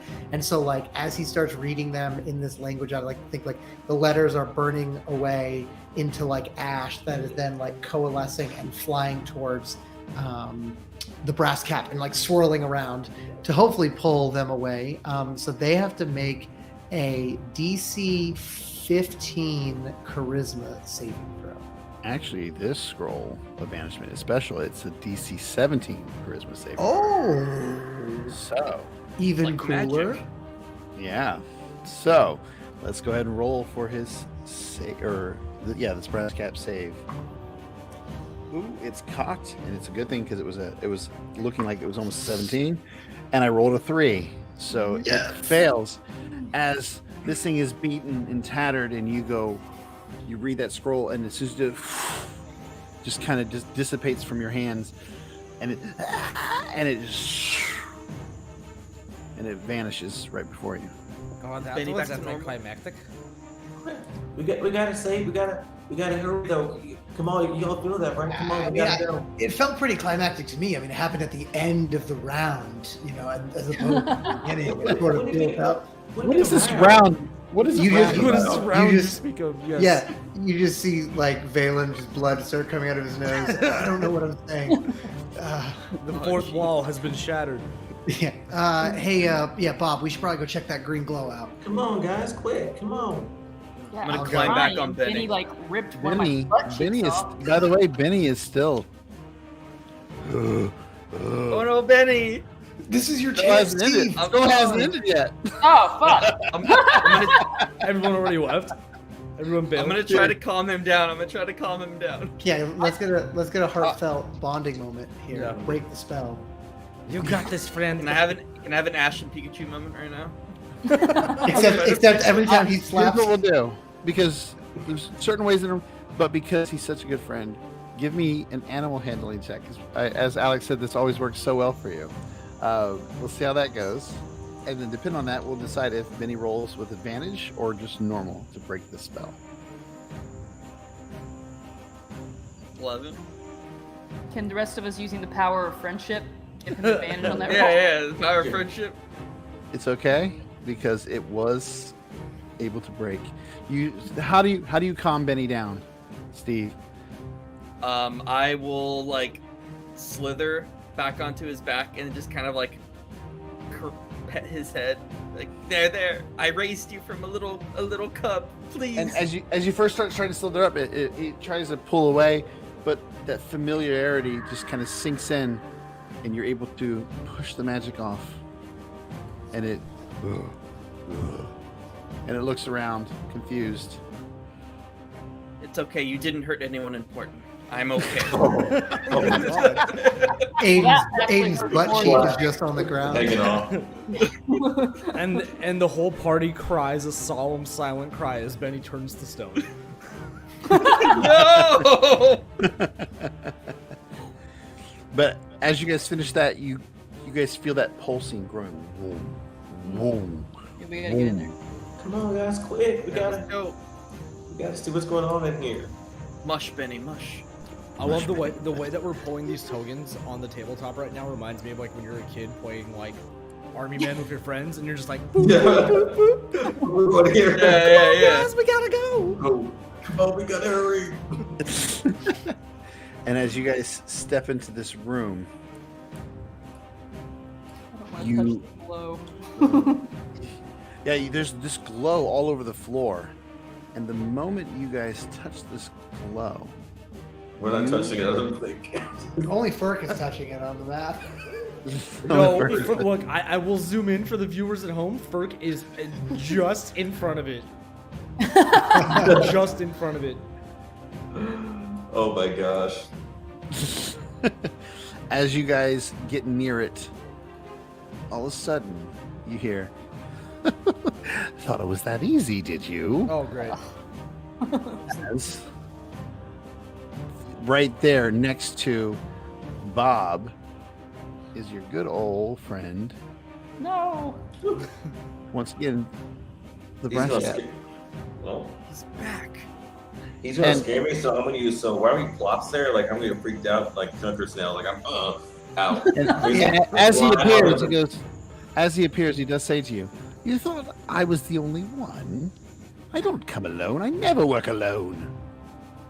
As he says that, he's getting hit with a whole bunch of slime. As he says that, Is this Ew, is oh nasty. God. So now he's covered in slime. I love it. As he's like, "You think I work? Oh, what the hell? What is this? I was monologuing. Don't sneak up on someone. Would you at That's least wait till I rude. finish?" It's rude to sneak up on somebody. That's what you get. It's rude. Go ahead. I could give it a sneak attack on you, but I don't want to. I just think it's more fun to let you guys just like, what the hell? So now it's backfire. Now it's stuck. He's gonna make a Yeah, first. I like the monologue, and you just like hitting him with the slime as he's like, ah. All right, let's go right up to the top of the round here. Oh, so be me again. We're re-rolling, or is it Yeah. gonna stay? Yeah, well, yeah, right at the start. No, because I'm just gonna keep this. It'll be Yeah, good. yeah. Okay, that's fine with me. Mainly because this brass cap was already on the thing. Because when I rolled it, it pulled him to the encounter. All right. So what are you doing, Bob? You just slid across and slimed. Yep. So nice stuff right there. So what I'm gonna do that is Like, steal my thunder. With the slime. Right. Listen, there's only room for one slime in this party. Yeah. You're undead. Stick to what you know. All I right. learned from you. I learned it from you. Yeah, I'll take that. I'll take that. Okay, I'm going to shoot. Hit me in first. Well, first things first. I'm gonna use Spider's gonna come up. Is gonna go and give attack. Where'd he go? Let's see. What? I can't move him. Doesn't the spider go right after you, or does it run? Oh, it goes right after me. You're right. And so that 5 feet too, because I can't even walk there. Because like it's a 5 feet trail of slime, so like anyone goes there will get stuck there too. So yeah, never knows that because I've seen me do it before. So I'm not gonna move close to it. So I'm gonna do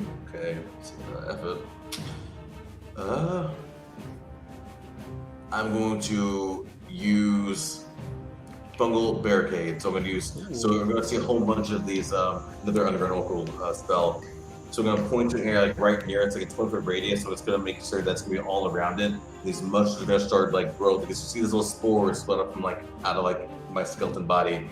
So I'm going to go right around his feet and start growing these nice little purple mushrooms. They're actually pretty looking. But but yeah, They're so colorful, like a bunch of different colors, purples and blues and reds. Oh my!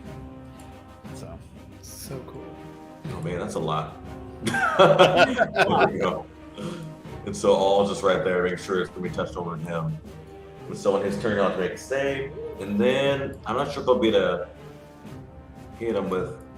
If I come around this way, because he's a spider, he can crawl on the wall, so he's gonna crawl on the wall to not be stuck. And he's gonna take a bite. So I'm gonna take a bonus action to bite out of him. So he's gonna crawl up on the wall, take a bite out of him. All right, Come trying to on. get some revenge. Mm-hmm. Hopefully. Let's see. Ooh, nope. It's gonna be a 10. And covered in slime. What is this mushroom? What is wrong with you? Slime, fungus? And see the spider come and he just like jumps off, just barely missing the bite as it was right for his neck. He's gonna move on the wall, look around, just kind of straighten him right there in the wall. All right. Partner. With that, it is Aiden. Now, You step these into the mushrooms? These are mushrooms that could also hurt old Aiden if she ran in and charged this guy, right? I believe so. Let me double check. I actually believe so. That's a good question. That is. Leave the Blake. I'm going to cover it so all the melee fighters can't get in there.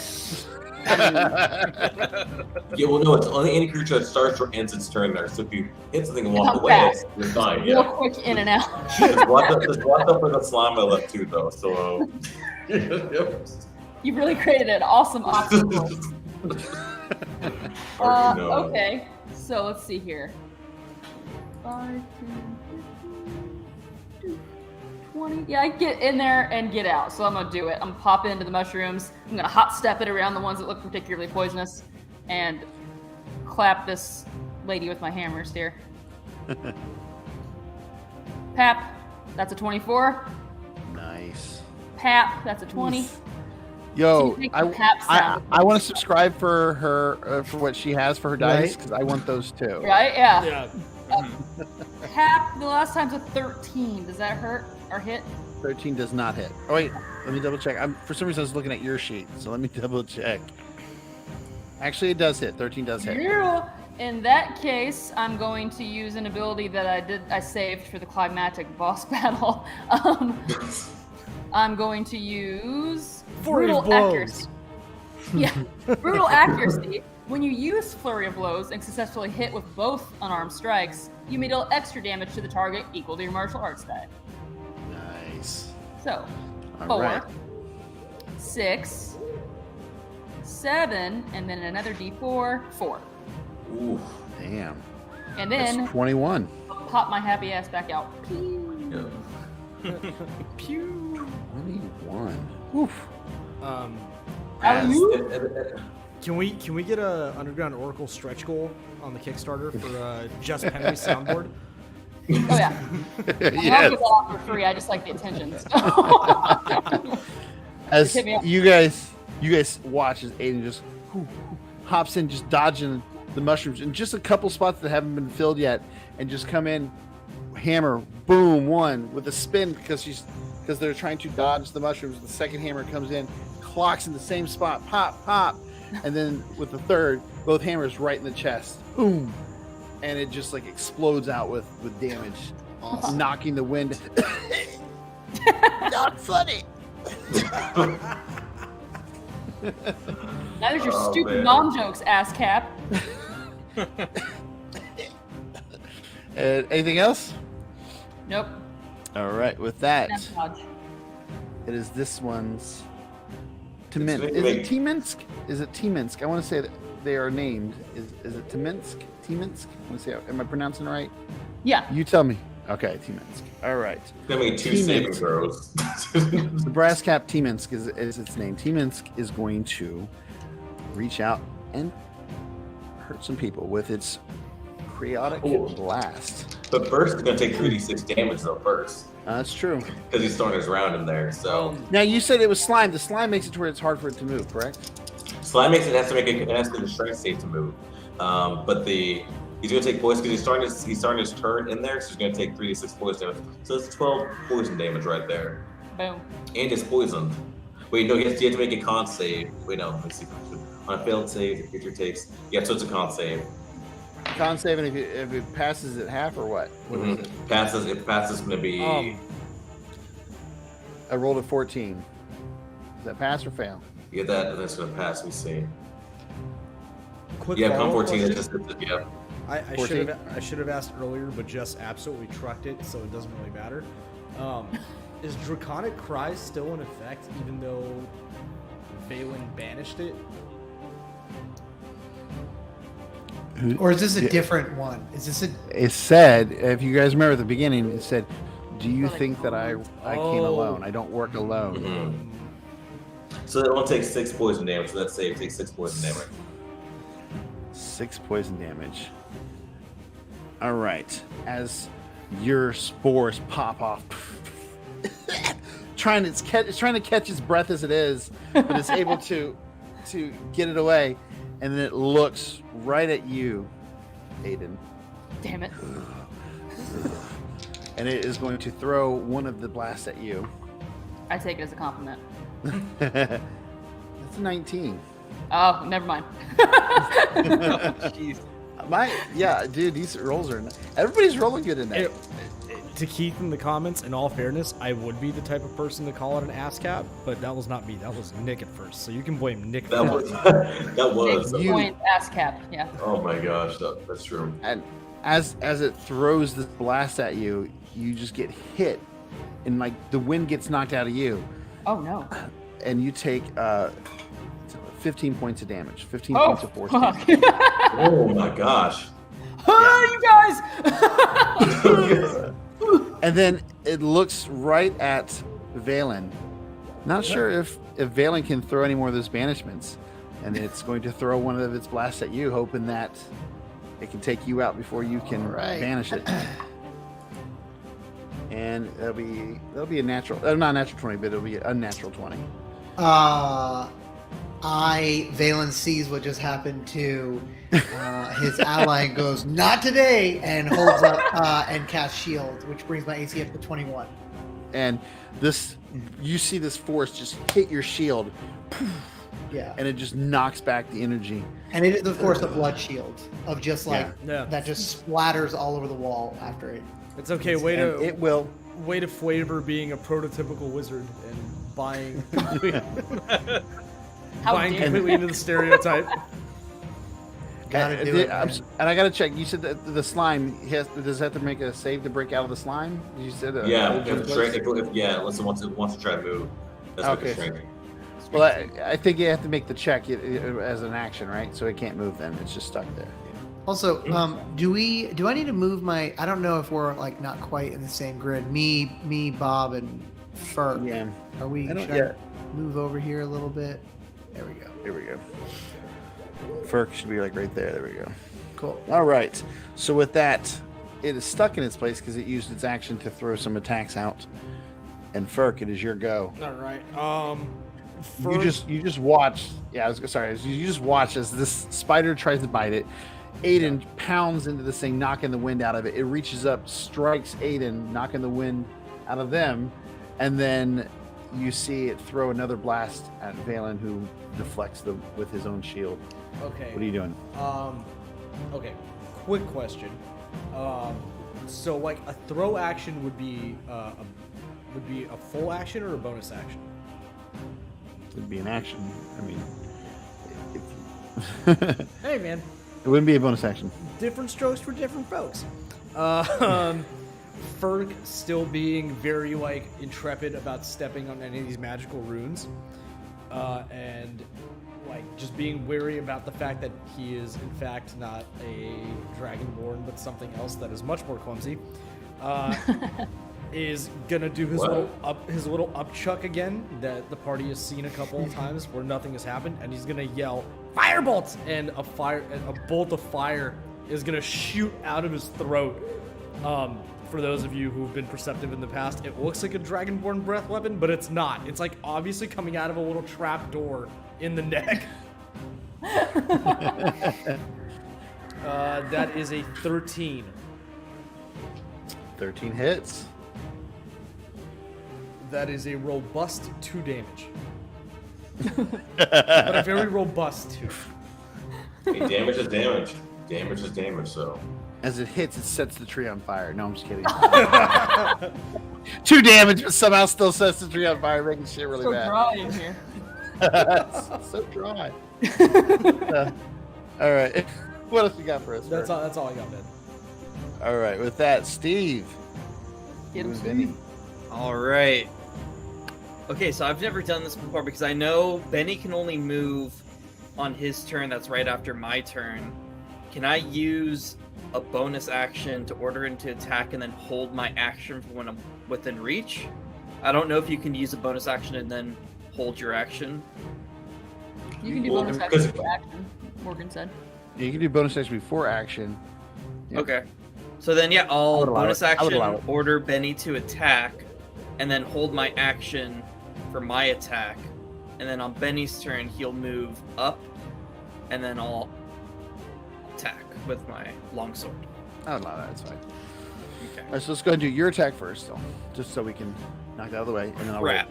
Oh, yo, well, that, but I can't use an action to throw, so I have to spell cast instead. Okay, cool. I see how this is. I've been saying this is rigged from the beginning. Nobody believes me.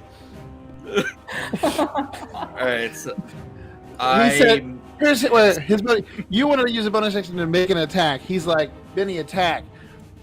Ah! My rebuttal I is think, I would like a to 9 will pull- miss. I would politely like to tell you to go fuck yourself.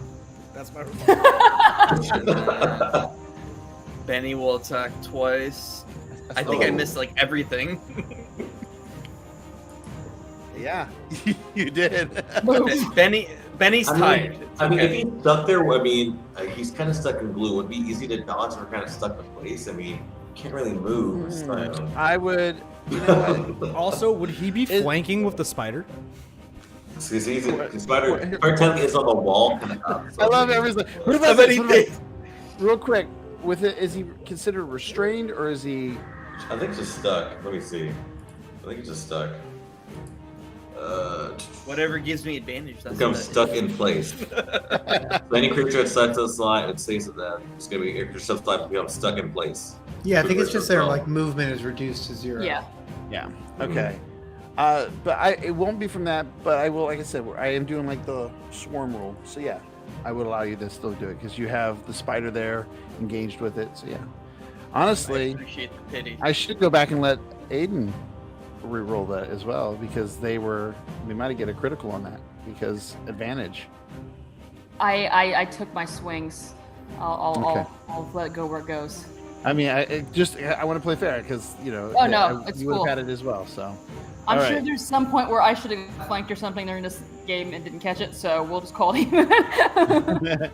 So the long sword that would hit, and one of the claws would hit. Okay. So, and with the longsword, I will use my unwavering mark. So if he attacks anyone other than me, he has disadvantage. And if he attacks anyone other than me, then I get to attack him on my next turn. Additional time with my bonus action. All right. And then Benny will roll damage for one attack. Good job, Benny. He's tired. I'm like, you might want to Alright. back up a little bit. Don't forget to get out of the mushrooms that don't hurt. They're not good. Yeah. We'll be fine. I didn't. It saved its attack, but yeah, because it could have gotten Aiden, but it didn't. It was going to wait because it figured somebody else was coming in too. So, but if he pulls out, it does get a swing. All right. So with that, Valen, it'll be your go. All right. Seeing how things are going, he's checking his pockets for any other scrolls of banishment. Just in case. No. You burned that one up, man. You burned it Yeah, up. he goes, all right, fuck it. And closes his eyes, and you see like all the veins in his neck start to bulge and get like bright red. And when he opens up his eyes, he fires out a stream of steaming hot blood. Oh my god, that my. visual. Jesus. As I You cast, said I was terrible earlier. That was nasty. I cast Bloodshot. I launch. So I'm a crewmancer, which is a underground oracle blood-based wizard, and I went ahead and just pulled as many blood-based spells, some from UO, some from other places that I could find, and this was one from Kobold Press. Yeah, so I need to make a ranged spell attack against the target. So we've said they are not. We don't have advantage on this one. What do we do? They do it Oh, we with do. melee, but you're from Oh, range. range, yeah. So Okay. range, yeah. 15. hits. Oh, okay, good. All right. Well, first off, you'll see like the skin around, like steams coming off of him, off his face, because I actually take damage from this. So I take 4 necrotic damage, but they. As the skin burns, it doesn't just steam it. You see his own flesh kind of like melting from the burn. Yeah, and I think he's probably screaming as he fires this out. This is not something he likes to do, but he is going to deal 8 fire damage and 6 psychic damage. Nice. Oof. Oh. Psychic Nice, damage nice only because indeed. nobody comes back from watching somebody shoot blood. Did we all take the damage too? There's no psychological recovering from that without therapy. As it hits, it burns, and it screams in pain, and it looks bloodied, and it looks pissed. Anything else, Phelan? Does anyone have any Visine? God. That'll end my turn. All right. With that, we're back up to Bob. Back Bob, up okay. home. Ooh. Does Balin look really hurt? I'm only at I'm at 13 out of 17 hit points. Okay. Oh, you fine. Just got a little scratch. We good. Your eyes just bleeding. You just got a little scratch, your eyes just bleeding. Just bleeding. It's fine. Your eyes just bleeding. So I'm going to let's see. I'm just going to run up to it and actually. No, I got nothing. So I'm going to. Yeah, so I'm gonna walk up to. It's gonna do bird blast. So it's gonna take out some like vines. Gonna come out of bite you. Kind of lash on some vines. Let's see if I actually hit. I'm gonna back away. So let's see. Actually, it's gonna be a dex save, but should be disadvantage because it's stuck. Yeah. So That's a good thing because the first roll was a 17. The second one was a 5. Yeah. ooh, yeah. So because I do twice. Like I kind of bring it out to whip it first, kind of like I fake it out a little bit so it kind of moves, and I come back and whack with it again. So Bob was walking, these vines just lash out from him. that's 4 points of damage right there. Nice. All right, and then I'm going to have bonus action. Going to have going to spy. Going to spy, do a little bite attack as well. So Spy's going to come and try to attack with advantage. Get it, Spidey? Come on. Let's see. Let's go. Ooh, so I think it's going to be 17, but advantage. So let's make it a 20. 17 to hit. He's going to make another con save too here in a second. So it's going to be Natural 20. 4 points. Okay, 4 points of damage. 4? 4 points of damage. That's going to end my turn. All right. There we go. All right. Man, you just went off. Went ham on him. With that, Aiden, it is your go. You see these vines lash out, striking this thing. You see the spider leap down, bite it once more. And this thing is still up. It is in pain, and it shakes the spider off as it's getting ready to go right after you. What are you doing? Oof. I'm hurt, but I gotta kill this thing. So I am going to run up again. This time I'm using patient defense. So I get the dodge action as a bonus, but I'm gonna run in, try to clap her once, and then get out. All right. Come on. And I have advantage, right? Yep. 22 hit. So I hit it. Yep. 5 damage. Oh, is that 5 gonna, damage.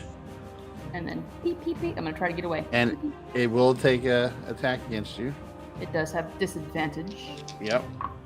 Indeed. And first one would have been a 19, but I rolled a nat 1 with the second die. dang. So patient defense comes in Boom, for boom, boom. clutch as it reaches out and tries to hit you, but I got it juice. misses. Can't touch me. Yeah. Like, just like, get that out of here. No. I can't imagine you smacking a hand. No. No. No. Stop it. Cut that shit out. With that, it will go. Make that con save. Make that con Yep. save. Please die. Natural 18. Hey, you Natural tell 18. Blake. 5 points of poison damage. All right, still up. Oh, How rough And- does this thing look? Jeez. It looks pretty. It looks pretty bashed. Okay. It looks. All right, It looks pretty bashed to hell. cool. It is going to throw another blast. This time, it's going to try to hit the spider and Benny right in front of it. Hit the ones that are surrounding it. Ooh. Disadvantage on both attacks because it's not attacking Steve. Oh yes. Oh, you're right. Yeah, thank you for reminding me. The first one on the spider misses. The one on Benny still hits. I'm pretty sure because it's a 15. His The AC lowest- is the lowest- 16. All right, there you go. So he swings. It's like in death rolls at this point, throwing these. No, so close, and it just cannot get a hit in. Ferk. All right. I'm gonna monologue out of character for a second because it's my show and I do what I want. So, I could take the kill shot and probably hit it. I'm gonna pass up on it. First, I'm gonna shout out Joseph Hawk, who DMs with Morgan, because Joseph has been wanting to do this since the Vecna one shot, and I promised you guys at some point on the show we'd do it. So, Ferkdak looks down into his coat. I think they got the hang of it. Okay, just this once. And you guys see as Ferkdak like shuffles his way up, you see a little finger come out from the middle of the robe and touch it. And I'm gonna cast Prestidigitation. And I'm gonna make it poop its own pants. oh fucking gosh. It doesn't wear pants, so I'm gonna make it poop on literally- itself. Yeah, it literally just gets shit all down. its You backside. know what's funny is everyone is No. everyone is rubbing their eyes, but when Joseph sees this, he's gonna love it. No, I want to say that Valen, who can cast prestidigitation, sees the finger and in slow motion is like, because he knows what's coming. Oh my god. Morgan, you gotta back up my role play. I'm gonna back away. I'll take the attack of opportunity. I don't care, but you gotta hit him with the line on his next vocal change. Prakash is gonna like still facing him is just gonna slowly just creep backwards. Oh no! He already used his reaction though. He Yeah. already used his reaction though. I didn't do this. It wasn't me. It wasn't me. Here, buddy. It can't get an attack of opportunity against you because it swung at. Oh, true. Yeah. So I'm just gonna back up and shout out to Jeremy. Somebody pooped my pants.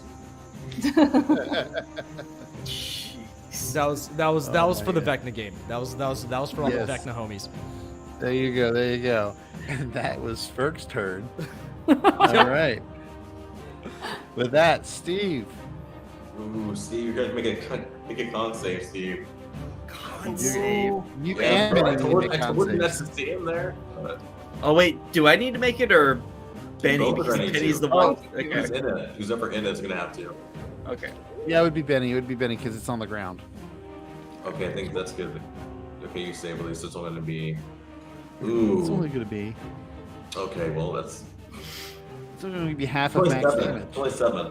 Because Benny failed it, right? What did does Benny? Yeah. Yeah, so 7, and he might be poisoned now. He's poisoned.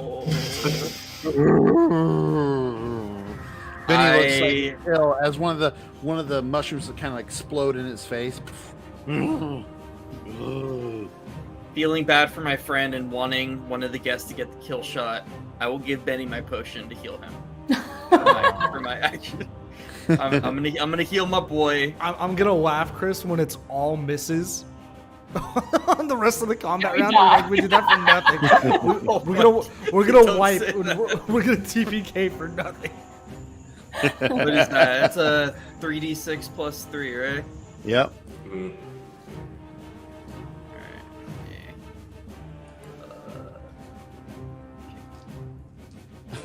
17 Ooh. healing total. So it goes back up to full.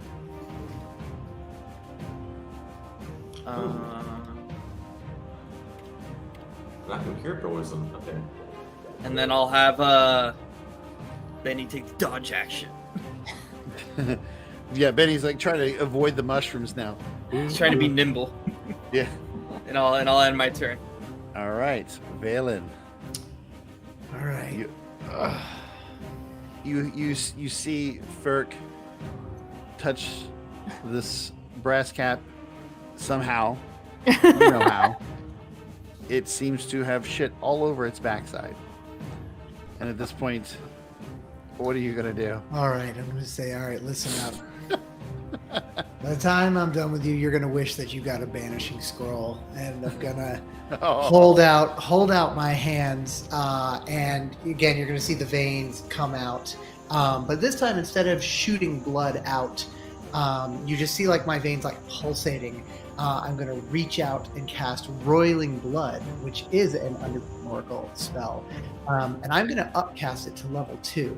Ooh, there you go. And I'm going to pay the blood toll, which means I can choose to sacrifice a number of hit points equal to 1d4. I will sacrifice 3. And it's going to deal additional damage equal to my spellcasting modifier. And if he fails his Constitution saving throw, or they fail their con, they're going to gain a level of exhaustion. So I need a 14 Constitution saving throw. I wish I could just show it to you, but One. it was a 7. I can't. So I want. Yeah, he failed. So in that case, they Of are going course. to take 14 damage plus. I'm going to use my Arcane Hemorrhage, which means if I pay the blood toll, they also lose a number of hit points equal to my Intelligence modifier at the start of it if they somehow survive this. So that puts them up to. Sorry, just one more thing. Cool. Oh my god. Yeah. Okay. Yeah. Right. So they'll lose more if this doesn't take So them out. you reach out, and the blood begins to boil inside this thing's body. As you can see, it screams out in pain. "Ah! No! Ah!"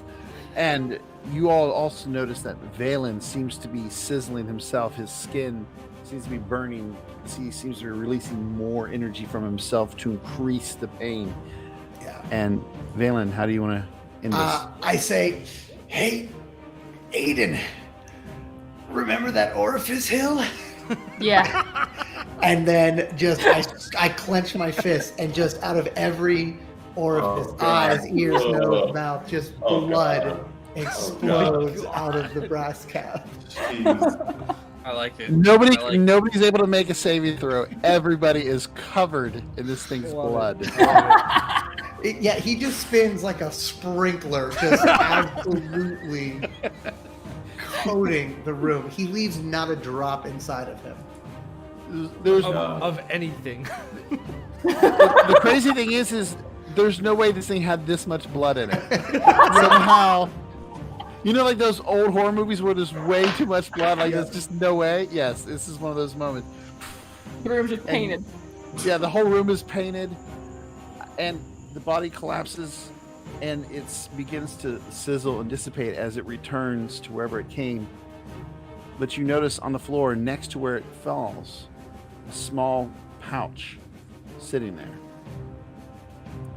I want to say, role-playing wise, Valen fucking collapses on the ground.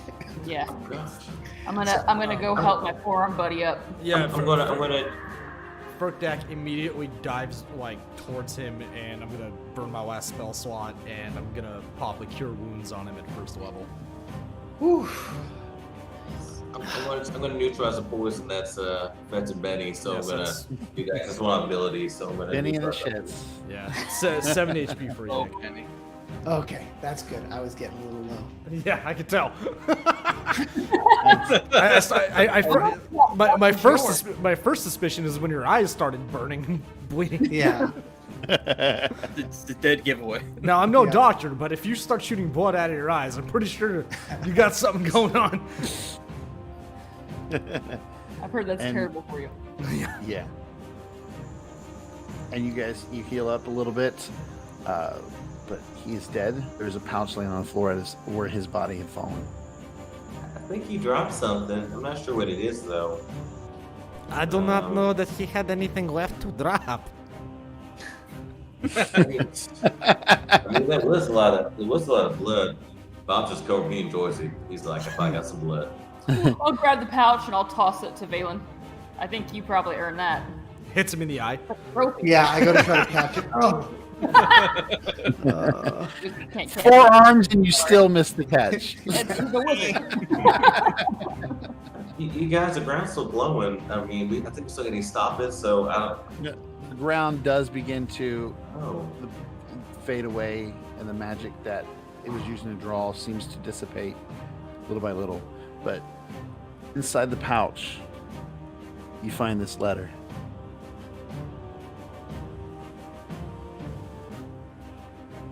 Can you read it, Nick? Yes. Hi, Minsk. I paid damn good money to have you summoned.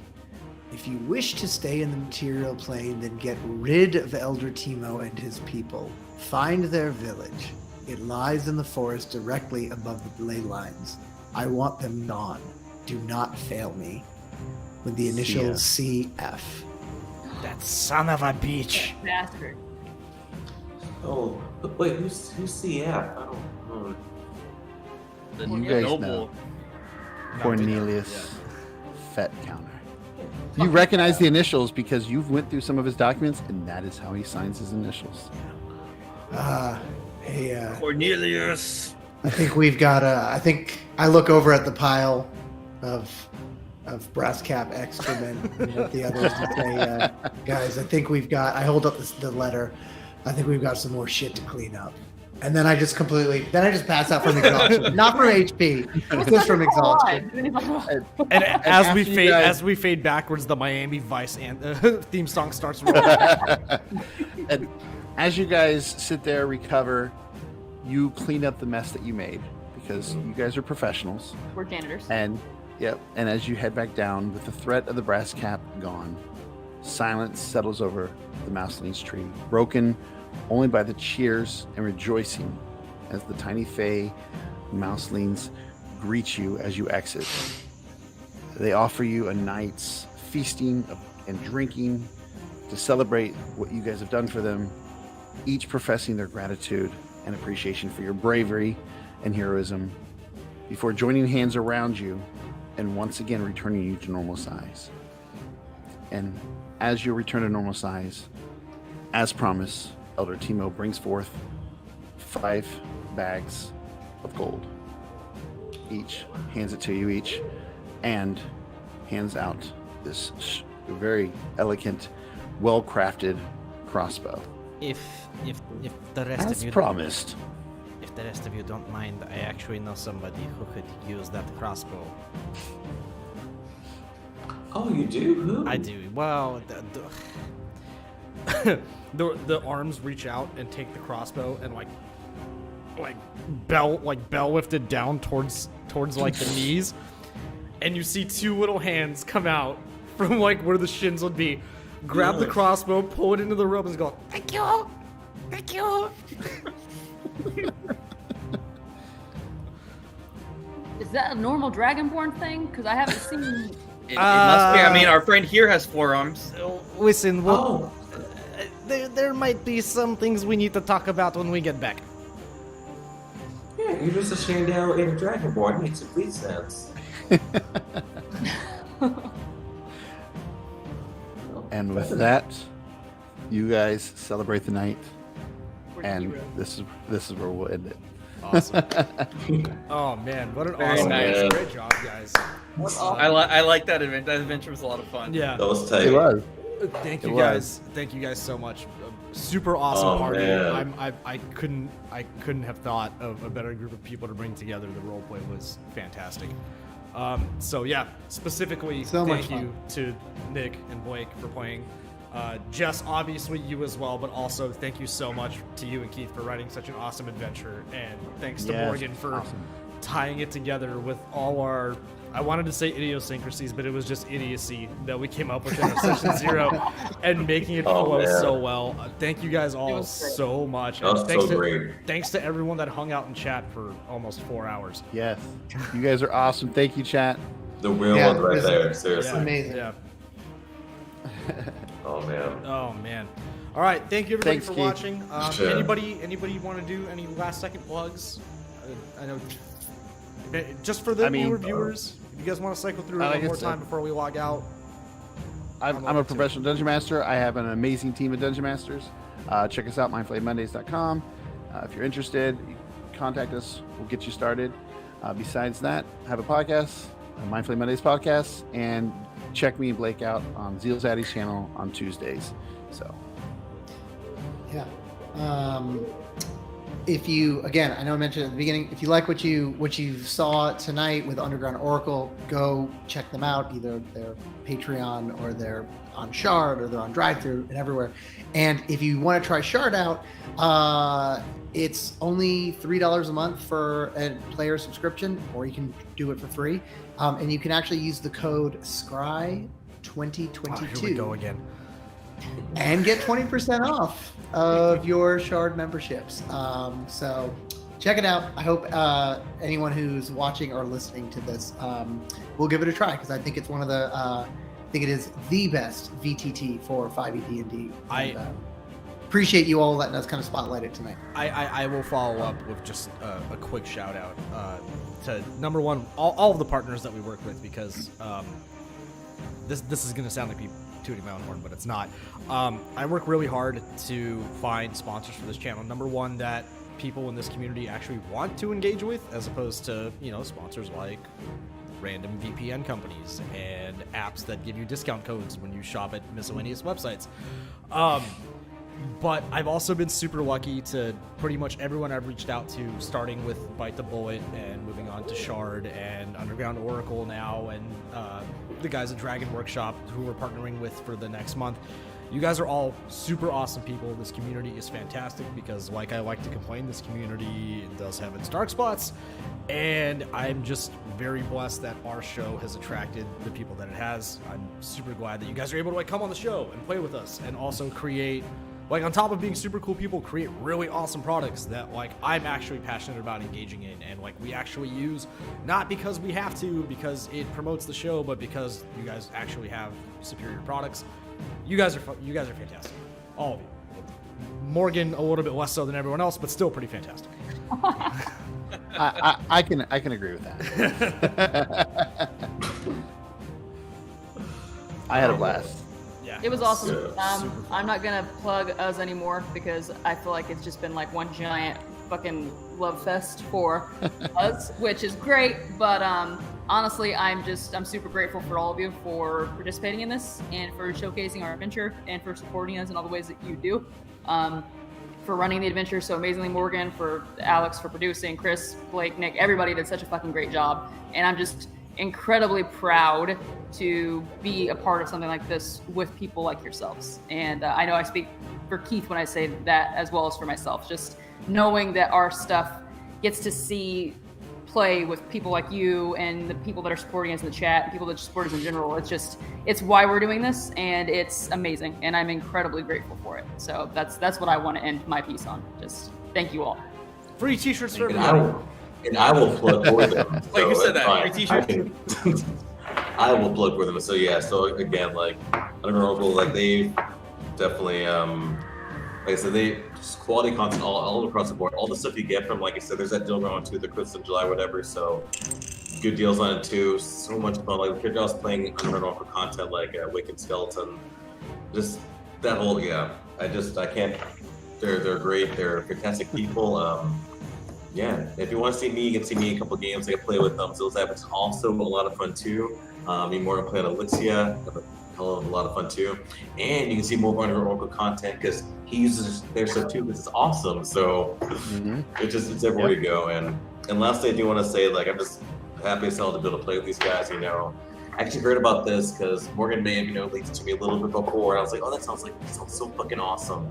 I didn't tell him much. I just told him I was going to be in something cool. And I thought Alex had already told you, and I thought you played me dumb because you're like, oh yeah, that's cool. And then the next day, Alex is like, yeah, Blake's in. I'm like, what? This mother. I didn't know. No, I didn't know. The next day they asked because I had no clue. They was like, damn, this is so much fun. Shoot. And now it turns out to me, it's like, hey man, so like I think I willed into existence because I wanted it so badly. In all fairness, like I had interacted with Blake like in the Underground Oracle community, but we never talked one-on-one before we started planning this. And then he offered me $40, and I was like, well, I have a chair, so whatever. I was like, hey man, here's just what's your Venmo?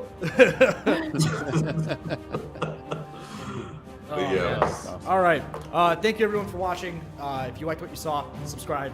Tune in next Wednesday when we have the regular crew back, and we'll see you guys when we see you. Chris, yes. Chris. Oh, Chris has And a don't plug. forget, we're returning next week back with Jeremy for a normal Dungeons and Dummies game. You can find the links to everyone down in the description down below. And don't forget to go buy your starter beginner's box at paizo.com to support